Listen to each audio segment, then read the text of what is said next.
the CFL regular season from Regina, and so much on the line for the BC Lions. A win and they go home for the Western semifinal. A loss and they're off to Montreal. It's the Riders and the Lions coming up on TSN.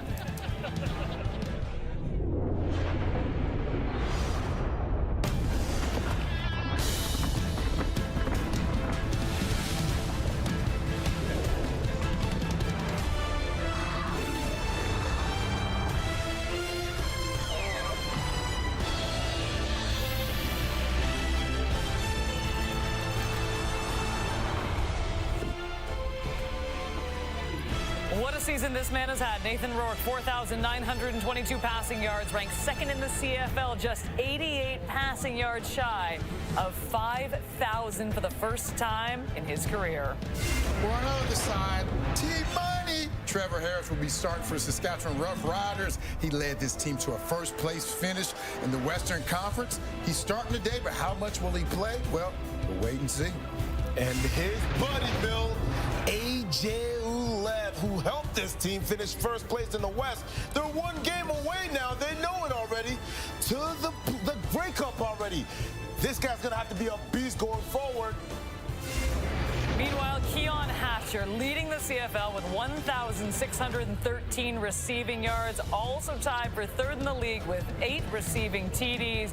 What a season he has had, and what a panel we have in store for this last pregame of the regular season. It's Enoch Mwamba, it is Milt Stegall, and Davaris Daniels from the Toronto Argonauts. Yeah. Here, he was with us for the first show. He's fantastic, and now we get a full pregame with him. Welcome, Davaris. I'm excited to be here. I mean, you're already a seasoned vet. You're 4 hours into this at this point.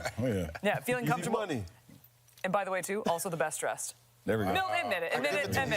Let's give it to Davaris. All right, we'll hear from the guys in Davaris in just a moment. But first, as I said off the top, it's amazing to think we are in the last game of the regular season, and there is still so much to play for. Here's what we do know. We know that the Saskatchewan Roughriders are going to be hosting the Western Final, and that the Hamilton Tiger Cats will be hosting the Eastern Final. But other than that, we really don't know. Thanks to the Winnipeg Blue Bombers pulling off the victory earlier today, if BC loses, Winnipeg heads to Calgary, and BC would head to Montreal. I mean, it is chaos, and we absolutely love it as we bring in our Matthew Shinetti. And Matthew, as I just said, it is week 21 in the CFL. I don't remember the last time we were sitting here in the final game and there was so much to be determined. You know, it's amazing, Kate, when you think about how much is still on the line tonight. Let's go back to last week, those fighting words between Trevor Harris and Corey Mace, and how much Trevor Harris wanted to play. Well, he's going to play tonight, although the coach is going to determine how much and when he comes off. A lot of motivation still here in Riderville, knowing they're going to host the West Final, and I'll get to that. But let's go over to the other side with BC first, because they got a lot to play for. With Winnipeg's win, as you mentioned, BC has to win tonight in order to go ahead and claim that West Semi. And Matthew Betch talked to us this week about it, how important the 2022 and 2023 West Semis were him. He's very straight-faced, but he talked about how much he enjoyed that atmosphere. That's enough motivation for him tonight. What's motivating Nathan Rourke, though? It's not that 70-yard touchdown run from last week, or the fact that he's so close, as you mentioned, Cape, to 5,000 passing yards. When we spoke to Rourke this week, and he does this often, he had his call sheet wristband on. That is who Nathan Rourke is. He is all about improvement. And when he looks on the other side, when he looks at Trevor Harris, who, when we spoke to him this week, he was cutting up film for his quarterbacks and his receivers. Improvement is on Trevor Harris's mind as well, because this is the regular season finale. Yes, Calgary is going to have their say in the West, but in 2 weeks, this is the final step before the big show. No more room for error, guys. The playoffs are coming. And I'll tell you this, we can't wait for this postseason to happen. And all these scenarios, I mean, just even think about all these games. And I'm not going to lie to you guys, too. I really thought that Montreal would take that game this afternoon with Winnipeg sitting down their starters. But now it is complete chaos. And as I said, it's chaos that we love. But let us look at these BC Lions. And look, there is now a lot on the line, Davaris. When you look at this team in this game, what do they need to do today to get this win? I think they just need to come out firing. I think they need to treat it like a playoff game that it is. Obviously, on the other side, Saskatchewan probably resting a lot of people tonight at some point at least, but I expect Nathan Rourke to come out, be the MOP that he's destined to be. I think, in my opinion, I think he's the runner for that, and come out with his playmakers, Hatcher, Butler in the backfield. I think that they'll come out swinging and try to prove a point before they step foot into the playoffs. Absolutely. This is an offensive-led team, but on the defensive side of the ball, too, you got to look at Mathieu Betts. He's been absolutely wreaking havoc to all the offenses that this team has been playing. And they started off really slow, but as soon as Nathan Rourke kind of woke up, and every time he's able to put points on the board, and to your point, DeVaris, when he's able to put points on the board with the amount of weapons that he has on the offensive side of the ball, it just allows Mathieu Betts to go ahead and start rushing, knowing that this team has to pass the ball. So Nathan Rourke leads this team, puts this team in a great position, and this man right here starts to make some problems. Varis, you said playoff game. This is a playoff game for the BC Lions. They lose this game, they have to travel across the country to play Davis Alexander and the Montreal Alouettes in Montreal at McGill, and they don't want that to happen. They at least want to have that one playoff game at BC Place where it's nice and warm and no inclement weather, and that's when Nathan Rourke can tear it up. So they need to come out and take all doubt away that these Saskatchewan Roughriders have an opportunity. Easier said than done because the Roughriders are starting A.J. Arlett. They are starting Trevor Harris, so they have an opportunity. But these BC Lions, this is a must-win for them if they want to make it to the grade. Well, you know what we say, too? I mean, going into the postseason, we look at these teams that are absolutely red hot. I mean, the BC Lions are red hot. They've won the 5 straight games, but I'm completely with you, Milt. I mean, we're talking about a team who are in the confines of BC Place versus going to Montreal across the country, and you get bad weather at this time of year in Montreal, and this is a completely different ballgame. Is there any hesitation, though? I get it that Saskatchewan's going to rest, hopefully, the majority of their guys. They've got everything locked up. But for BC, if you go super hard in this game, I mean, how do you balance that between keeping them fresh for next weekend, but also making sure you take care of business in this game? You don't think about next weekend. Gotcha. All you can focus on is right. You know where I was going, Kate. I did. I just kind of set you up that way. You got to have that tunnel vision. You guys know this. I mean, I'm far removed from the game. You're still playing. You're not too far removed, but you know this. Right now, all you can think about is what's going to happen, what's in front of you, the play right now. You can't think about next week. You can't control that. What you can control is what's going to happen right now. For these BC Lions, I just said, they want to make it to the Grey Cup. They need to make sure that they have that one home playoff game. I don't believe they can cross over and make it to the Grey Cup, so they better take care of business tonight. Yeah, I agree. I think there's no better food than home-cooked food, right? And I think having a game in your backyard where you can control the climate, you can control the crowd noise, you can control basically the game. If you win this game, you get a home game, and I think it votes better for BC. Well, it also depends on who's cooking the food. I done had some bad food at home. That's true now. Not by my wife, though. Not by my wife. Hold on a minute. Let me call Darlene real quick. But for the BC Lions, I mean, looking at Nathan Rourke and what he's done this season, it's absolutely fantastic. He put himself into some elite company today, just one win away from tying Russ Jackson's win total in a season by a Canadian. Coming up after the break, we talk more about Rourke and his receivers.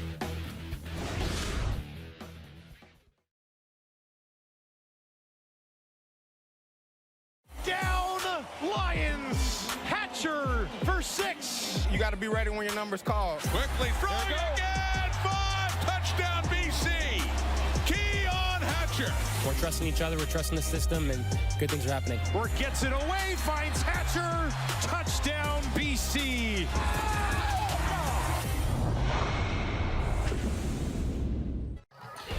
Well, you have to be thrilled to be a Rider fan these days. You get to host the Western Final. We should be at the Western Final, by the way. Also, a very nice time to be a BC Lions fan. They have won 5 in a row, and with more on one of their vets, here is Glenn Suter and Dustin Nielsen.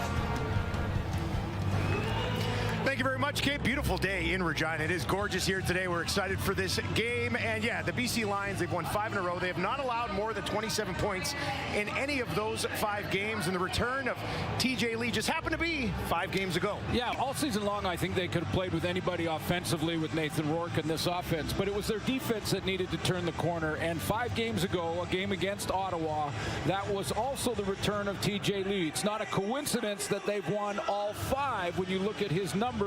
After returning to the lineup, 25 tackles, he's made plays on the ball, he's forced fumbles.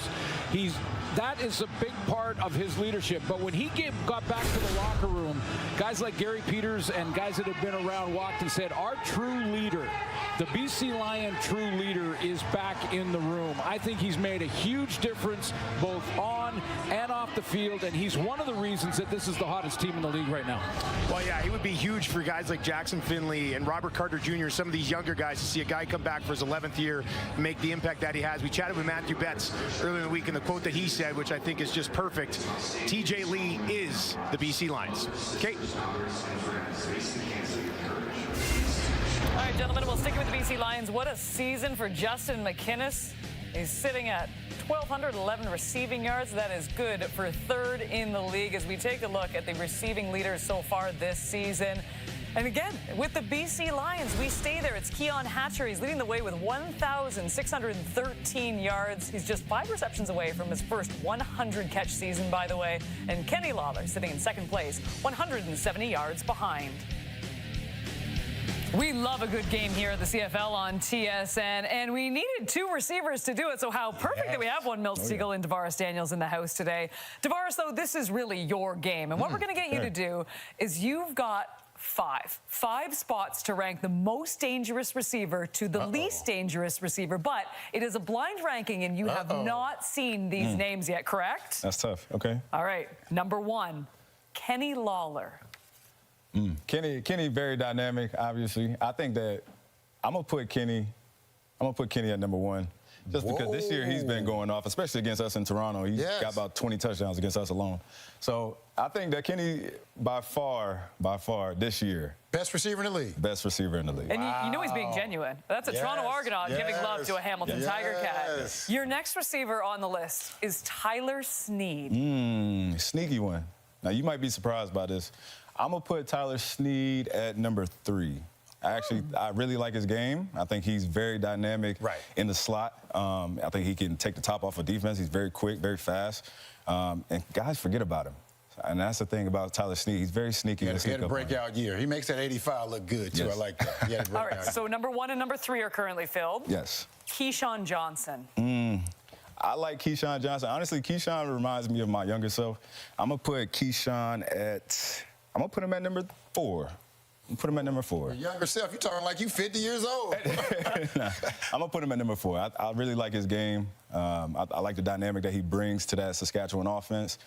Big player for sure. Big play receiver. He made a lot of big plays for Trevor Harris in that offense. So, yeah, number 4. Okay. All right. Leading the way in receiving yards so far this season, Keon Hatcher, Sr. There we go.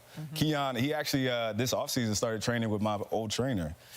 Hence the season that he's having. Oh, all righty. So I'll put him, Keon, he's up there in the yards and touchdowns. I'm going to put him at number 2. Got him at number 2. All right. Great year. He has an opportunity to break G. Roy Simon's single-season BC Lions record. Ready? All right, so 1 through 4, they're completely set.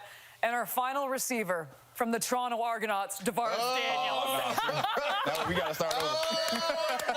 we got to start over. There it is. We got to start over. No, we don't. That's the game. This is a very dynamic guy right here. I wish he got more opportunities and utilized a little bit more. But if you give him the opportunity, he's going to come down with the ball. He's going to make plays for you.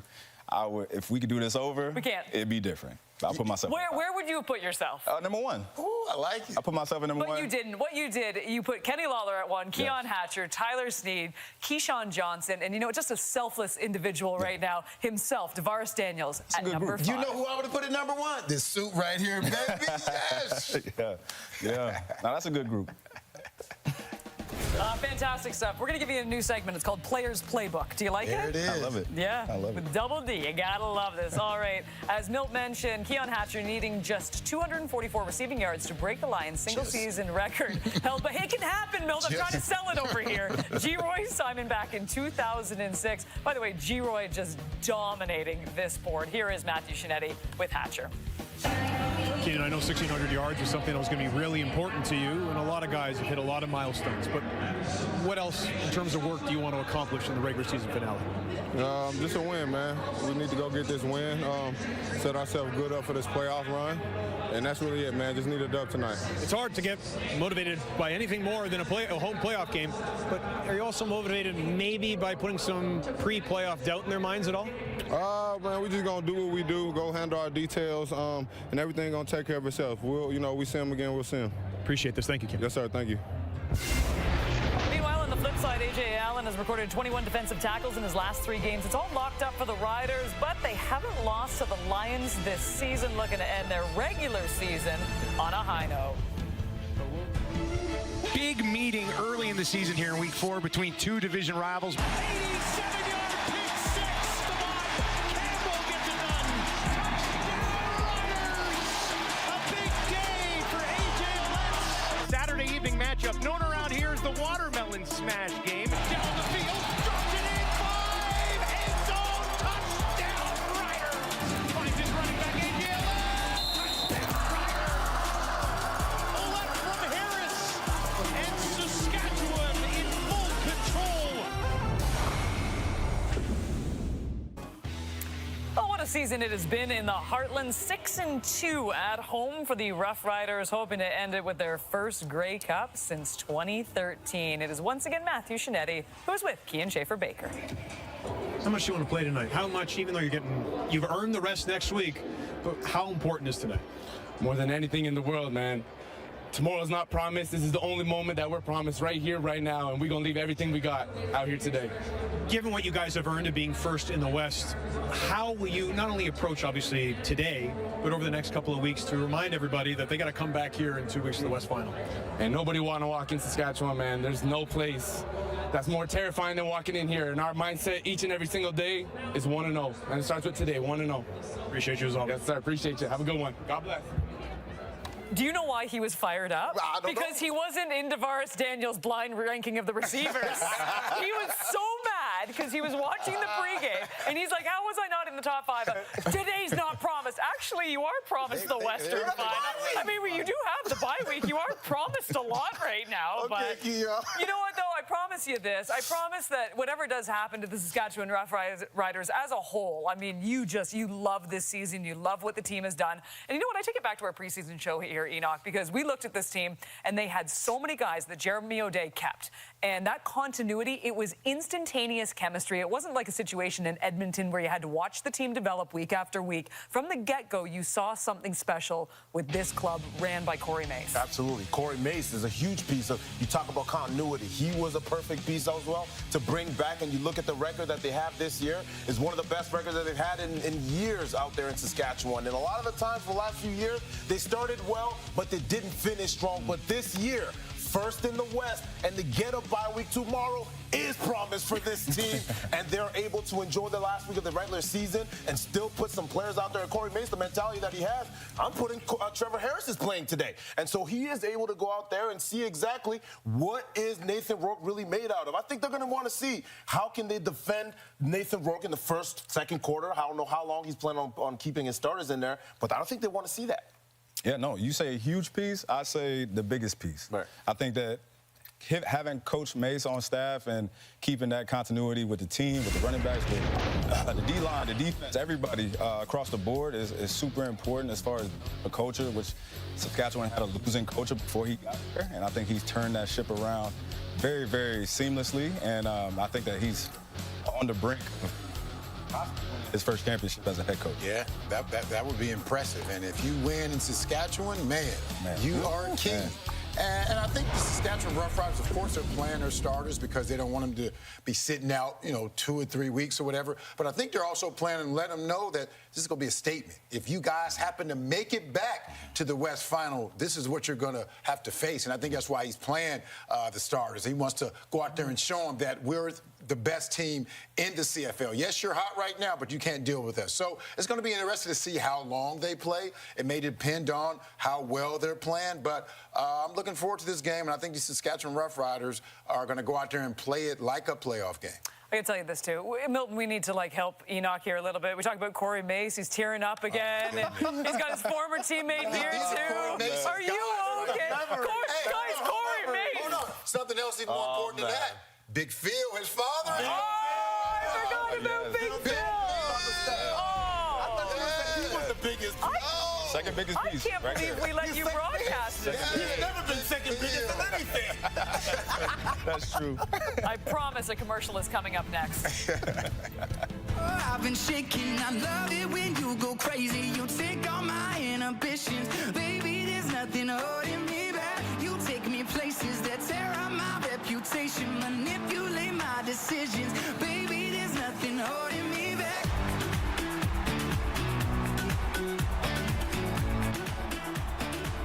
There's nothing holding me back.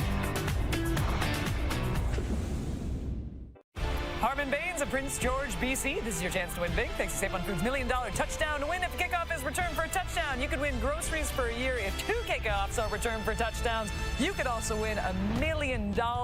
Good luck, Harmon. Let's get you to Regina. It's Dustin Nielsen and Glenn Suter. The 2025 CFL regular season wraps up on a beautiful Saturday at Mosaic Stadium in Regina with the 3rd meeting of the year between the Lions and the Roughriders. The road to the Grey Cup through the West will run through Regina, we know that. But there's a lot on the line here for the BC Lions, and Nathan Rourke has them firing on all cylinders. Yes, he does. He's 78 yards away from becoming the first Canadian quarterback to throw for over 5,000 yards. Should get that early in the quarter. He's at 4,922 and averaging over 300 yards per game. Yes, he's the hottest quarterback in the league. Across the other side, lots of discussion and debate over the rest versus rust discussion when it comes to Trevor Harris playing tonight. 4,500 yards passing on the season. He will go because he makes the decision.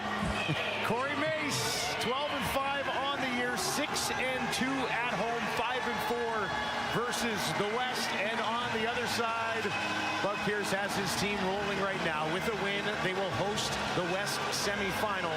They have won 5 in a row. They won the coin toss. They want the football.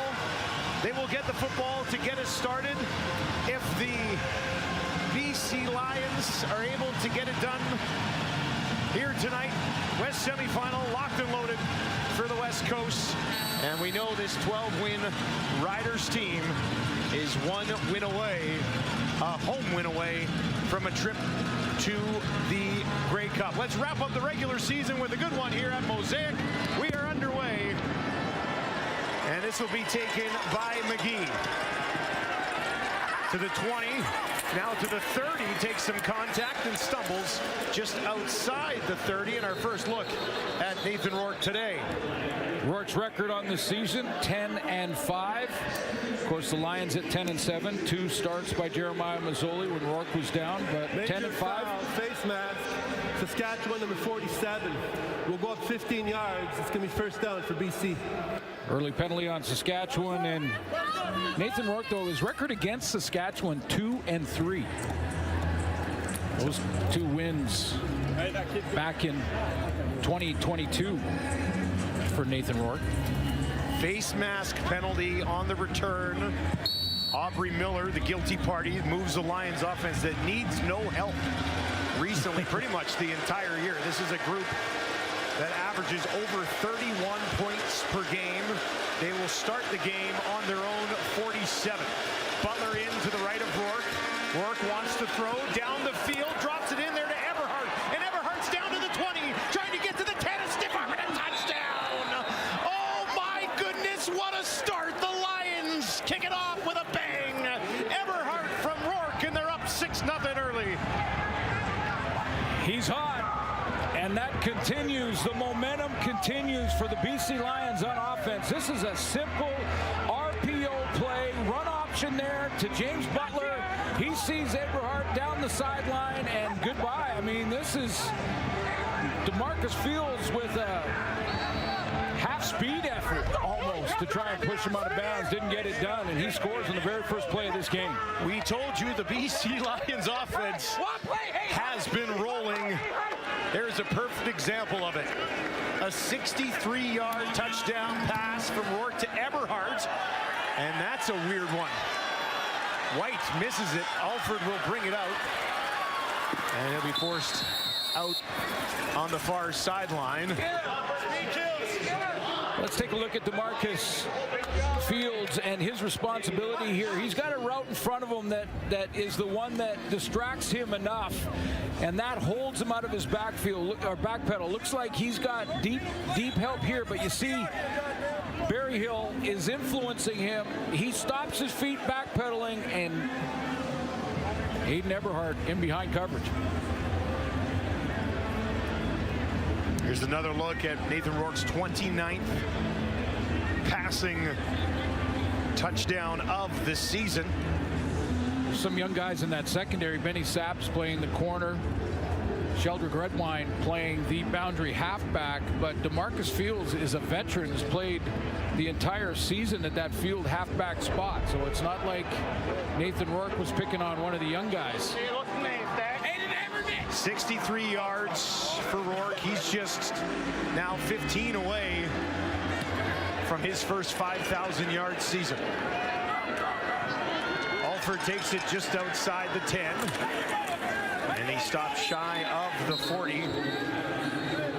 Pushing and shoving along that far sideline. And the veteran quarterback, Trevor Harris, takes to the field. For how long, we will find out. Well, 4,437 yards. Great touchdown interception ratio at 24-11. 11-4 on the season. And I get the discussion. You know my opinion. Oh, I know your opinion. I don't think Trevor Harris should be out there in a game that doesn't change no matter what happens in the standings for Saskatchewan. They are first, and that is locked up. But coach makes the decision. He's out there. And he's throwing. Finds Tommy Neal. Breaks a tackle. Pushes it ahead. And he'll be spotted about a yard short. Let's take a look at this Riders offense. Well, it's that time of year, award time of year. Outstanding rookie nominee for Saskatchewan is Peyton Collins on the one tackle spot. Jamarcus Hardrick at the other is the outstanding offensive lineman nominee. A.J. Ouellette, one of the veterans that is starting in the sort of receiving core skilled positions on offense. They are going to play with A.J. Ouellette. How long, we don't know, but we'll see. And then a lot of their starting receivers like Emelis, Keyshawn Johnson, Deontay Myers, all rested.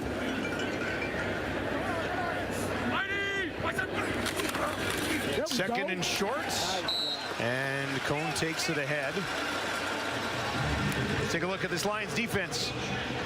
How about Matthew Betts for outstanding defensive player nominee, leading the league in sacks in the last 5 games by a long shot. Nobody's close. I thought the Lions defense turned the corner when Josh Woods got his game back after coming off his injury. And you look at Marquise Bridges out there. It was a game time decision for Gary Peters. Nominee for rookie is Robert Carter. Harris tosses it over to A.J. Ouellette, runs into some traffic. Probably got about a yard on the play.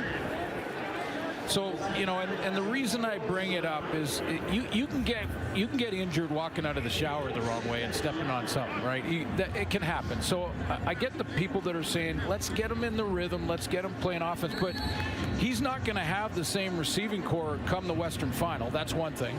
Yeah.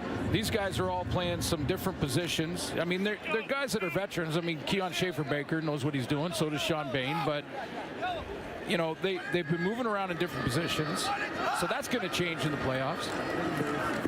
Harris down the middle, first down, drops it in there for Schaefer-Baker. And those who have the argument that this is why he should be playing, because this type of timing is what they're going to need in the West Final. There's Schaefer-Baker, just a wraparound route, that little bender, and Harris is right on time with the throw. And that's the argument for playing him. But you saw what happened to Chris Strebler when he played in this game for Winnipeg before ours. Hand it off to A.J. Ouellette here. I tried to get it out of Trevor this week. How much would he need to play to feel comfortable? And he said he wants to play the whole game. Yeah, of course. Of course, the players will. He'll tell you he wants to cover kicks. Look at how hot the Lions have been, though, when you take a look at their defense and their 5 straight wins. You know, there's 3 guys that have been the big difference makers in that group, I believe. Harris gets it away again. Duncan Busby and another first down for the Riders as they match a quick strike from the Lions with a longer drive of their own. We talked about T.J. Lee and that addition returning to the lineup. No coincidence that that's when the 5-game win streak started. He's at the boundary halfback.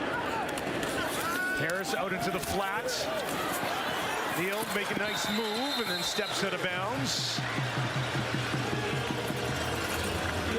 Good start to this game for Trevor Harris. They got Josh Woods back. He got up to speed as well, right? Absolutely. Took him a little while after missing training camp, but he's been a huge addition for this defense. And that linebacking core absolutely has been. I mean, 6 tackles for losses in his return, and that leads his team. And then, you know, Levi Bell on the defensive line doesn't have big numbers that jump off the page at you, but I think his consistent, relentless motor has opened up one-on-ones for Matthew Betts on the other side. Second and a couple. Trying to lunge ahead. I don't think that's going to be enough.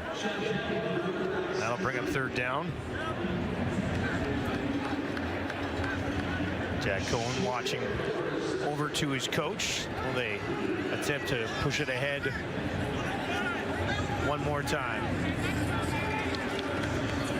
Jack Cohen got some playing time last week when Trevor Harris did not play in that game. Started Jake Mayer. Jake Mayer played basically 3 quarters, and then they handed the rest of the game over to Jack Cohen.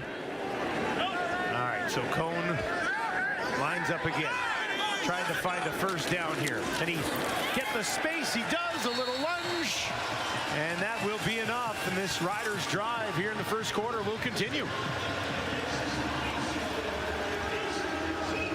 Cohen been around the organization for a little while now and found a role for himself on this team. You know, this is an important game, though, for guys like Keon Schaefer-Baker, who's been on and off the injured list all season long. Joe, who's going to get a lot of playing time. Whomever's playing quarterback. You know, these receivers need to get back in their groove. First and 10 just inside the red zone for the Riders. A.J. Allen will take it right up the middle, rumbling down inside the 10. And it'll be second and short. And we mentioned this is a big game for the BC Lions. Take us through it here, Suits. Okay, the BC Lions win. They host the semifinal. If this game ends in a tie, which could happen, then Calgary will host the semifinal. If the Lions lose this game tonight, they'll cross over to the East. That's it. Simple now. Yeah. A lot easier to get through than what we had yesterday. Back on the ground with A.J. Olette. And that'll set up a first and goal from the 6. So that's BC knows. Yeah. You want a home playoff date? Win this game. And, you know, for any team, I think home field is so important in football. It just is. You know, even crowd noise when the opposing offense is on the field can, you know, it can draw a couple of procedure calls in a game, and it can be the difference.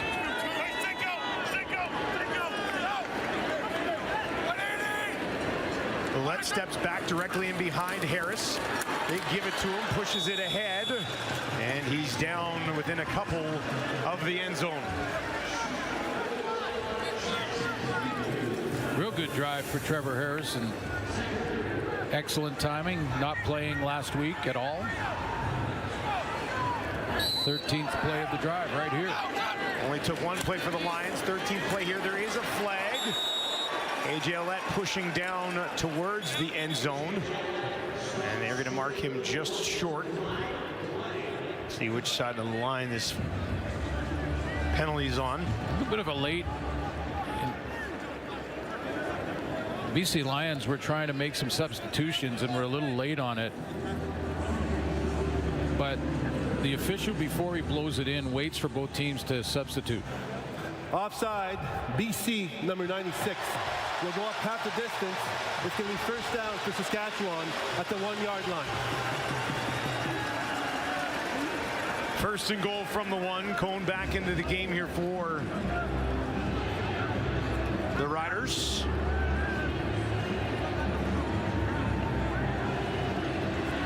Bradley and I was the guilty party, trying to breathe in a little hard early in this 14-play coming up drive for Saskatchewan. Excellent answer on the one-play touchdown throw from Nathan Rourke.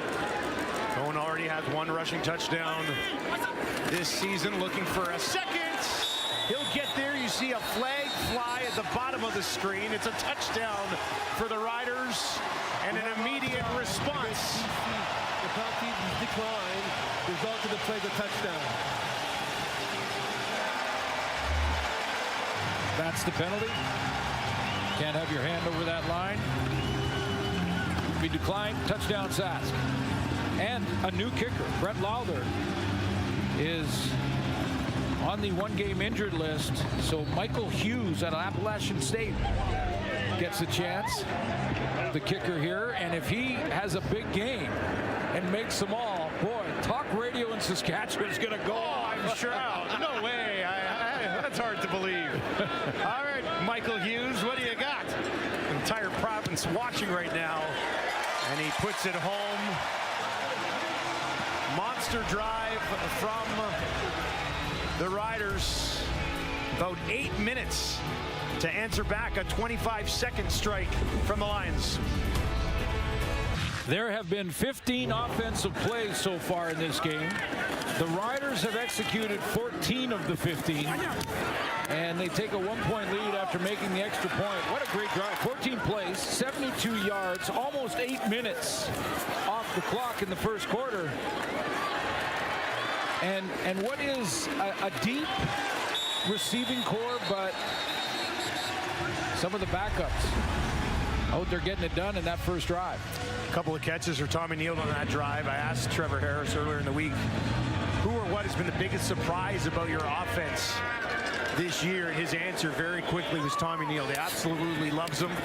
Be surprised if it wasn't a big day for him. Now here's McGee on the return, looking for a little bit of space, cuts it back inside. Great field position looming once again for the BC Lions. Last time they got the ball, they scored. One play, 63 yards. Rourke to Eberhardt. That's how this football game started. They'll have the ball when we return to Mosaic. Nathan Rourke just 15 yards away from his first 5,000-yard passing season. And there's a look at Cone. Second rushing touchdown of the year for him. Buck Pierce, his offense, dangerous all season.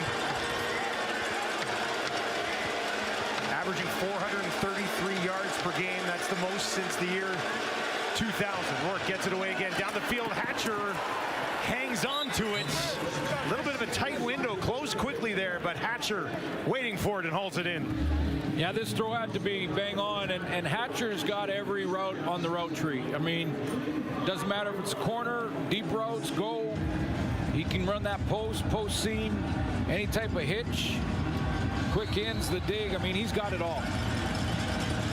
Reminds me a little bit of G-Roy, and was chasing G-Roy, and Nathan Rourke over 5,000 yards passing. Yeah, 25 yards, the connection there. Rourke over 5,000 for the first time in his career.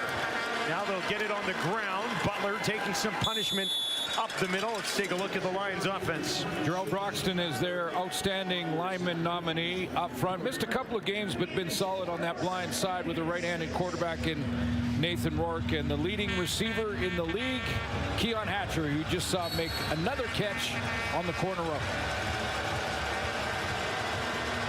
Hatcher McInnes came into this game combined 176 yards shy of 3,000 on the year. Would be just the second duel in Lions history to hit that mark. 2nd and 6 here for Rourke. Hanging in the pocket, trying to escape, tripped up and goes down, takes a big loss on the play. He's saying, did they get my face mask on the way out of the pocket?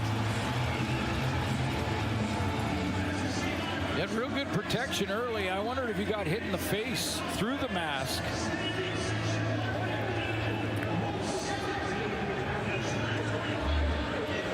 That's Malik Carney. He's the guy who comes off the edge. And does he get his hand? Yeah, right across. Yeah, he did. Across the face mask. No call. Sean White, this will be his longest of the year. From just inside 50, that is up, and it is through. So a deep shot from Sean White, and BC goes on top, 9-7. Here's another look at Rourke. Definite contact there as he tried to escape the pocket.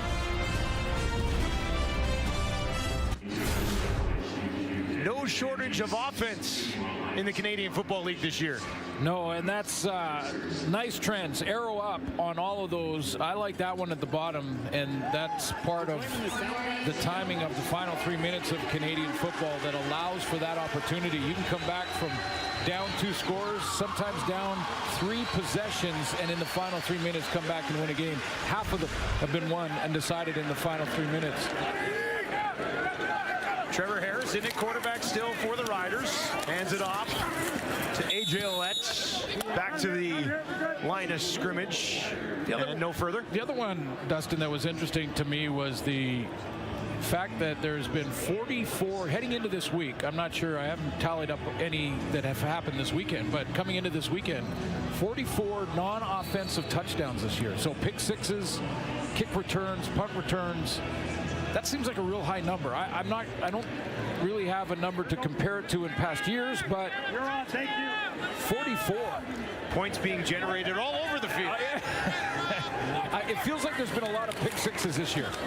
Harris gets that one away quickly, and it's held on to for a first down. Back to Schaefer Baker over the middle. Well, here's an outstanding matchup. Matthew Betts against Jamarcus Hardrick in the trenches. One-on-one, Hardrick, the nominee for outstanding lineman. Good quick read by Trevor Harris, so Hardrick didn't have to hold him for long. And that's what Trevor Harris, that's why he's frustrating to defensive linemen, partly because he's got those big guys up front, but those quick decisions by Trevor Harris. Both of these quarterbacks today waste no time in the pocket. Now they'll hand it off to A.J. Ouellette. Got around the edge, took a big blow at the 50. Did he ever? I think that was Jackson Finley, who comes up from the safety spot, has started 3 straight games. He's getting involved in run support on A.J. Ouellette, who's a truck coming through there. T.J. Lee, look at that. Jackson Finley steps into it. A pick in all 3 games. I was going to say, interceptions. It is first 3 starts. Probably more enjoyable than that last collision. Oh, T.J. Lee closing quickly there. Schaefer Baker able to hang on. The veteran was sniffing one out, wasn't he? Oh, he was looking at it. That's what they're talking about right now. He read the throwing motion of Harris. Look how quickly he releases this ball and he jumps it. And then at the last second, he thought, you know, I'm not sure if I can get there, so I better corral the receiver in Schaefer Baker. Team leading 3rd tackle of the game. He and Deontay Williams both with 3 already in this one. 1st and 10 for the Riders on that BC 43. Harris looking to throw. Dumps it off to A.J. Ouellette. Woods tracking him down. A.J. trying to reach out. If he marks about a yard short, he'll argue the spot. You know, I think Josh Woods may have misread the speed of A.J. Ouellette and maybe didn't give him enough credit for the speed, because he kind of cut under and looked like he might have been able to tackle him well short of that marker. And then Ouellette kind of turned the corner and got an extra 4 or 5. Maybe underestimated his speed a little bit. Cone back into the game here. 2nd and short. Final minute, opening quarter. Pretty good one so far. Cone busting through, takes it down to the 20. A nice pickup from Cone for the Riders. And they're on the edge of the red zone once again. Well, with Tommy Stevens on the IR, this is a role that Jack Cone can take over, and he looks like he's taking the same kind of pride in this role as Tommy Stevens did. Tommy Stevens watching, proudly nodding right now. Yes. That's my guy. That's my guy. To the Tommy Stevens short yardage school.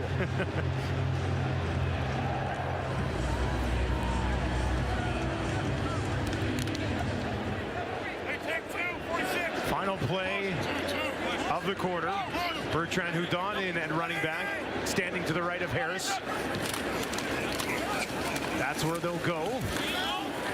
And he is driven back after getting maybe just beyond the line of scrimmage. quick first quarter in the books. The BC Lions needing a win to wrap up a home game in the postseason. They do lead 9-7 after 15 minutes.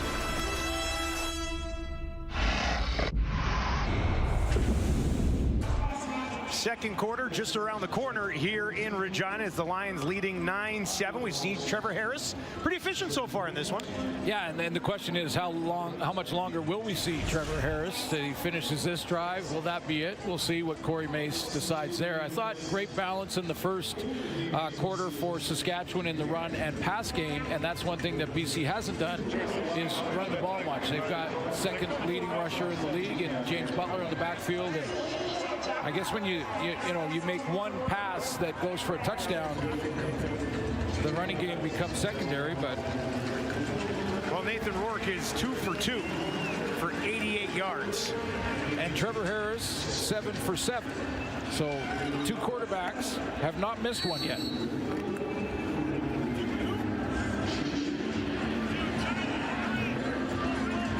Saskatchewan coming into this game 62% in the red zone. That's where they are right now on a 2nd and 9. Harris, quick drop. That one looks like it was deflected or slipped out of his hand. And that will bring up 3rd down and another opportunity to see 22-year-old Michael Hughes with a field goal attempt. Yeah, Harris, I think just lost the handle there because he had a really nice throwing lane. Just slipped out of his hand, so we'll see first field goal from Michael Hughes. Brett Lowther's 72% and is injured. He's got a bit of a tight back apparently.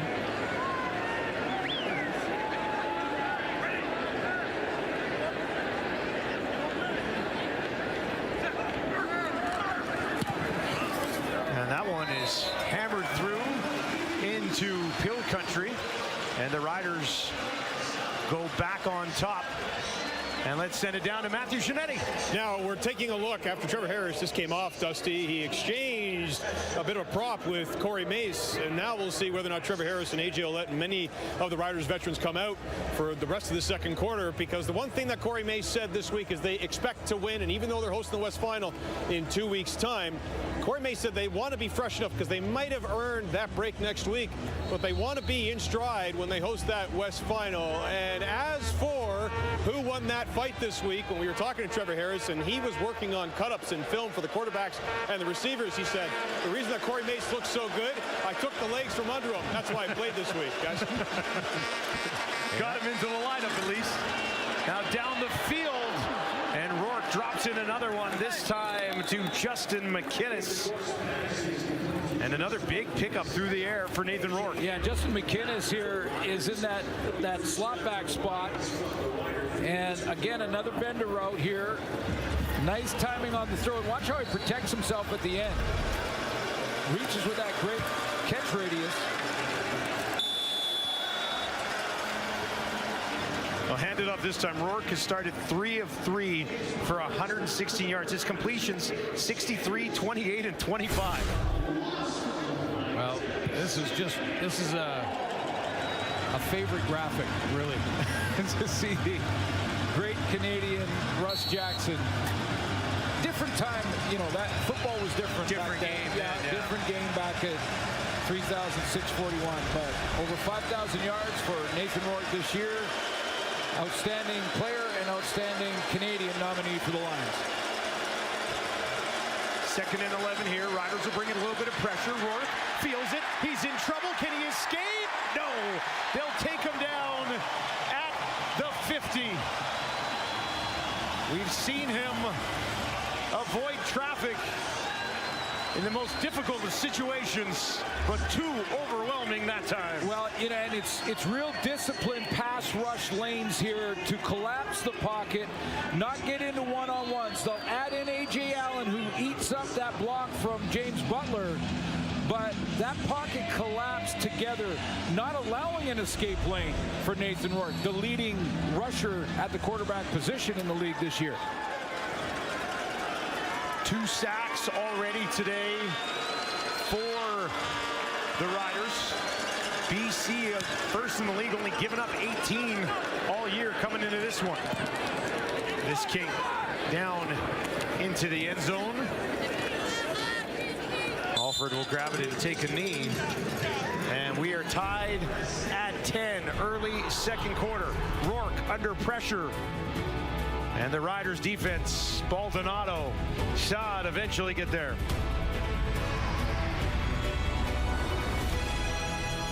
You get into the cooking shows? No, I get into them, man. I'd like to go on a cook, but I can make like scrambled eggs. I'd have to do various versions of scrambled eggs. I'm not great in the kitchen. I tell you, I try to do it spice by spice, and it never looks the same as it does on TV. All right, Harris, Main's in there. Far side, drops it in there neatly. Back to Schaefer Baker.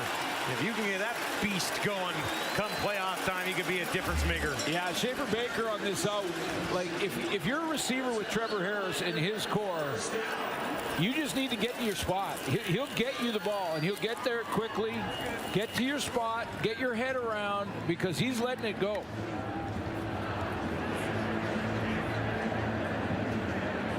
I'll take a little drink of that. Got an orange Gatorade there, I'm sure. It's on the BC Lions sideline. Schaefer Baker feeling it. Coming into this game, obviously missing the majority of the season due to injury. He caught 9 of 11 targets, just over 108 yards. But with the guys that aren't playing today, probably the most dangerous weapon on the field here for Harris, and Harris has targeted him 4 times already in this one. Yeah, started the first game, was injured in that game, and lost 13 games on the injured list. So the majority of the season, that's why this game is important for him. Joe came back from his NFL tryout. You know, he's still trying to get his feet underneath him. These are veteran guys, but that haven't played a lot this year, and this is an important sort of tune-up for the playoffs. Yeah, you're looking to get targets when for most of the year it's been Myers and it's been Keyshawn Johnson, exactly, who've both become very reliable go-to guys for Harris. So a big opportunity here for Schaefer Baker to work himself back into the mix. Hand it off to A.J. Ouellette. Took about 3 or 4 blows, spinning it ahead for a couple of yards. One last thing on Trevor continuing to play here into the second quarter. As long as he's playing, their starting O-line, or as close to it as they can get, has to play. And so does A.J. Ouellette. And that's just in the protection world. Pass protection. 2nd and 8 for Harris. Throwing down here, over the middle again, and hauled in again. Oh, have yourself a game, Schaefer Baker. Yes, a confident Keon Schaefer Baker in the Western Final, right over the middle here, is important for this football team. Get a couple of the other starters like Sam Elmless back in the lineup, and it's a dangerous core. It's another big catch and a huge block by Ouellette. And they'll give it to Ouellette. Woods, Hendricks, you know, on that stop after a 4-yard gain.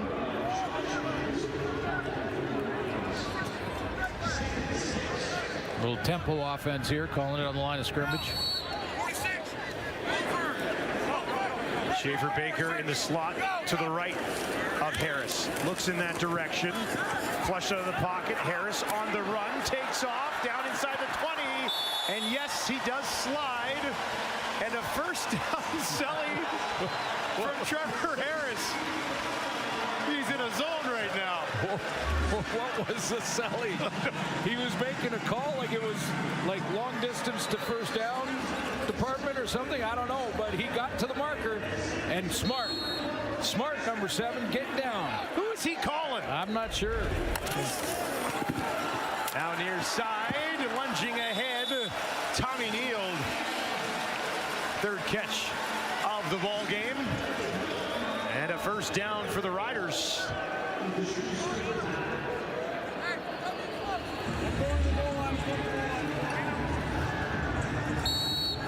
Well, this is totally making the argument for play some of the starters, including Trevor. 1st and goal from the 7. A.J. Ouellette trying to punish his way through there. Gets it down, stops a couple yards short of the end zone. Mark Mueller is calling the plays upstairs, and already heard rumblings and some discussions on if something changes in Ottawa, which it did over the last couple of days in the firing of Bob Dice, would Mark Mueller be a candidate? A.J. Ouellette to finish the drive, trying to push his way through. Stopped just short. And it'll be 3rd and goal. A.J. Ouellette at the bottom of that pile. And that's a discussion for at the end of the season, but right now a couple of playoff teams battling down on that most important final yard. Got to earn every inch, don't you? Got to earn all 110 for now. Hill country. They're getting sauced up here on a Saturday night. Cone looking to finish this thing off. Can he find a path to the end zone? He is in. Touchdown, Riders. Yeah, Cone finishes the deal. He's got 2. Well, here's another area that Corey Mace got to be real excited about. Without Tommy Stevens, in all seriousness, to make sure that you're reliable in short yardage, those 3rd and 1 gambles, no matter where you are on the field, coaches are going for those all the time now, and you want to make sure you can get not only that 1 yard you need, but 2 or 3 more.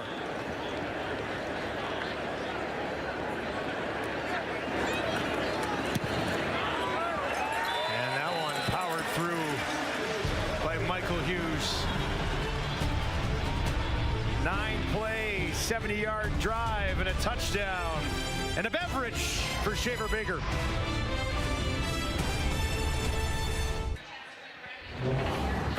Well, the Saskatchewan Roughriders, led by Trevor Harris in this game, have put together a 14-play touchdown drive that lasted almost 8 minutes, and now just executed a 9-play, 70-yard drive that was over 4 minutes long in this quarter. Their time of possession, they're starting to eat it up in a big way. And when you take a look at the pocket and the quick reads from Trevor Harris, he has not been hit back there. One run, he took off and hook slip. Pyramiding penalty called on the Lions as the Riders kicking this off from the 40. That's all the way through the end zone. Tack on another one. Saskatchewan on top, 18-10. And look at this, a perfect Saturday in Regina. Welcome back to Mosaic. Let's flash it back to last week.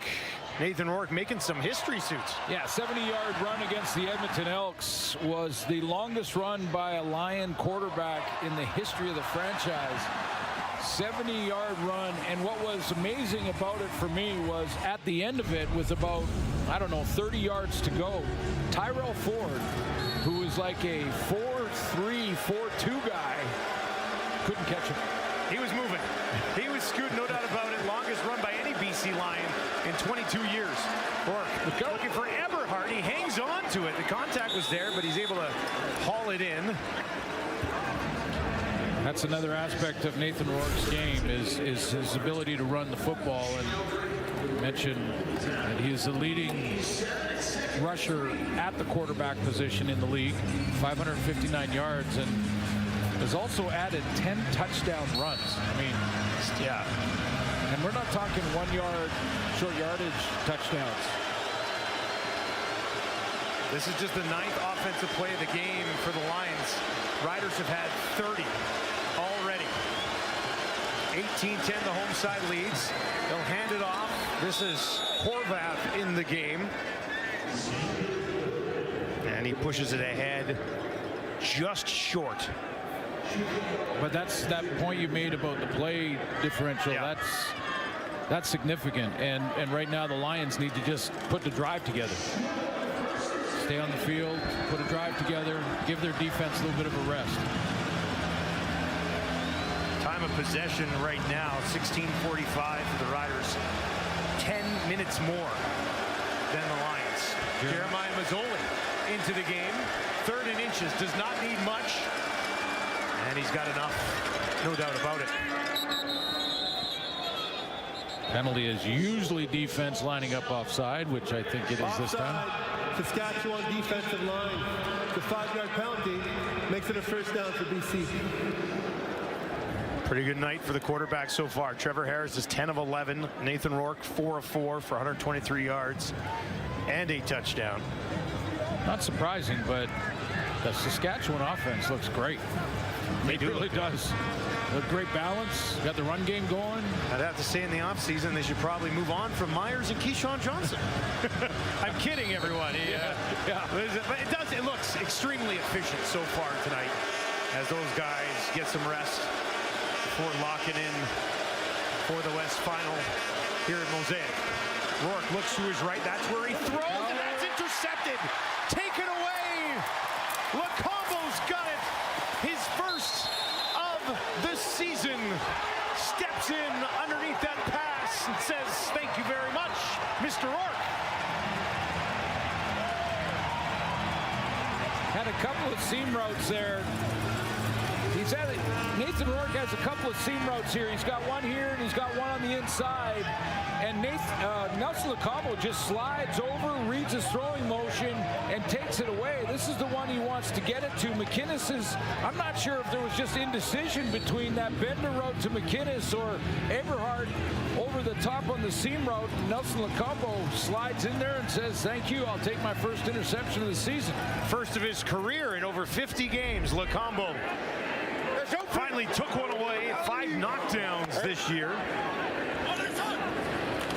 And Jake Mayer is into the game at quarterback, but he's going to throw it down the field, up for grabs. The big fella, Joe went up for it, but it was batted down, defended well. I believe Robert Carter Jr. in the mix there. Yeah, Robert Carter Jr., you see him opening up and sees the go route. Now, Joe's got a step, but how many times has Robert Carter Jr. said, "Go ahead and think that you're open. That's fine. But I'm going to elevate when the ball arrives and jump about." Like he's jumping over the rim there. I mean, he's 5'9". We know he's got ups. Yeah. But he's 5'9". Joe's got 6 inches on him. And Robert Carter Jr. makes the play. 2nd and 10 for Jake Mayer. Gets that one away, and it's picked. Who else? Finley. 4 in 4 games. What a start for this Canadian kid. Takes it again and keeps the streak alive. Lions answer right back. Playing too deep. It's basically a 2-man concept. Here's Finley. He's a deep guy, so they're man-to-man underneath with over-the-top help. And Finley's just waiting. He's reading Jake Mayer. He sees the throw, and it's an overthrow to a Joe. You overthrow against 2-man, it's going back the other way. 4 interceptions, 1 in each of his 4 games for Jackson Finley. That's incredible. I like the hit in the run game too. Start this game. That was on A.J. Ouellette. So Jake Mayer comes in 0 for 2 and an interception. Rourke throwing quickly, finds Hatcher. He's got a first down, lunges ahead inside the 35 with just over 4 minutes remaining here in the half. So if you're a Lions fan, you're going, what's going on with the offense here? They're not getting their traction. This is how you do it. You go right back to the leading receiver in the league. The 2 top guys, Kenny Lawler out there in Hamilton and Keon Hatcher in Vancouver. Remember last week against Edmonton, the first half, the Edmonton defense did a pretty nice job against the BC offense, and then in the second half, they exploded. Yeah, they really got going late in that second quarter. Rourke finds his running back Butler, makes 1 man miss, takes it down to the 10 before he's gang tackled by the Riders defense, but the Lions marching after that Finley interception. You see how quickly Nathan Rourke throws this push route to the flat. There's James Butler. He's going to push to the flat. How many times have we seen quarterbacks, even veteran guys, wait until the receiver's way over here, and by then the defense can gather and they can gang tackle. But in this one, he gives it to Butler immediately so he can make a move on Tavon Campbell. First and goal from the Rider 9. Horvath in to the right of Rourke. They give it to him. Short pickup. Takes us inside 3 minutes in a pretty eventful and pretty entertaining first half in Mosaic. Halftime coming up. We'll break down this game. We'll look back to the game that was, and also we're going to award a game ball to the best panelist today. DeVaris Daniels, this is going to you, man. Congratulations on your game ball. You earned it. Yeah, you earned your game ball. You earned the game ball. I'm going to keep this right.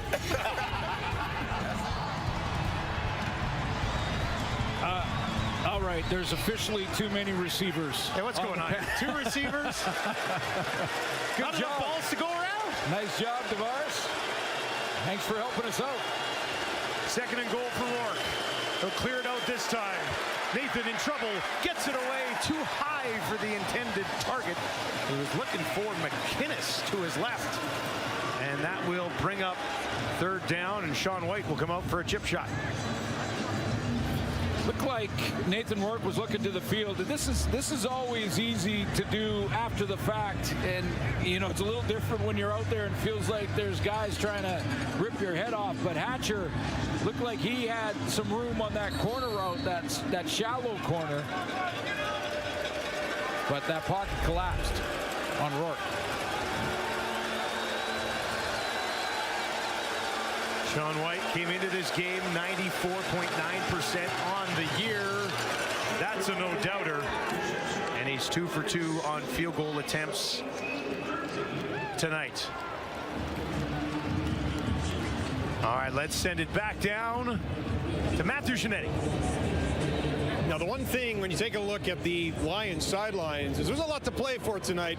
Matthew Betts, even though he said that these two teams haven't seen each other since mid-July and the Lions have made a ton of changes to their roster, this feels like a new season for Matthew Betts, and there's a lot of the line with a home playoff game because Betts told us this week, Dusty, that 22 and 23 West semifinal at BC Place are some of the best memories he's ever had as a Lion. And Betts is pretty straight-faced, but he said at this time of year, knowing what's going to happen, not only next week, but 2 weeks from now, the West Final here, everything has to be earned. But all of the momentum right now at these guys, it's on the Riders' sidelines. Lions have stuff to do. Lions do have to get going, no doubt about that. Shout out to Matt Giannetti for that walk and talk in the pregame. Nobody does it better. Classic. Yeah, this is the West semifinal that Matthew was talking about a couple of years ago, and great game that he had. I mean, you take a look at his production over the last five games. Just off the charts great. And the nominee. BC's defense has not given up more than 27 in their last 5 games. Already have surrendered 18 to the Riders in this one. There's a Joe from Jake Mayer. First down, takes it just inside the Lion 50. Yeah, that's a lot of what Joe did when, you know, before he went down to his NFL tryout. He was, you know, that big stride and strong runner. I mean, you have to tackle him. You better wrap him up, maybe get 2 or 3 hats to him because he'll make you miss, but he's so strong in that lower body. It's a mismatch. It's a mismatch, physical mismatch for sure. Bertrand Houdon takes the handoff from Mayer. Betts, among others, trying to battle in there on the tackle. So let's take a look at the outstanding defensive player nominee for the Lions. And it's not just the sacks that have been impressive in the back half of the season. Look at how technically sound he is. He got square to the line of scrimmage so that if that ball is pulled by Jake Mayer, he can redirect and get to the quarterback. But if it's a handoff inside, which it was, he can react to that and get involved.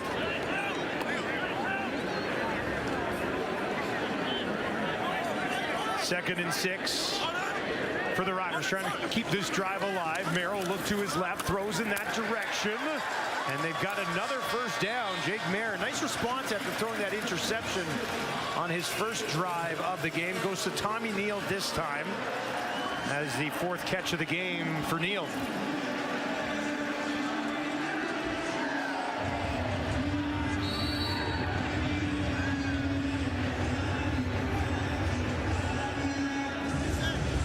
Excellent first half for the Riders so far, and a big game for the BC Lions. They lose this game, and they're crossing over.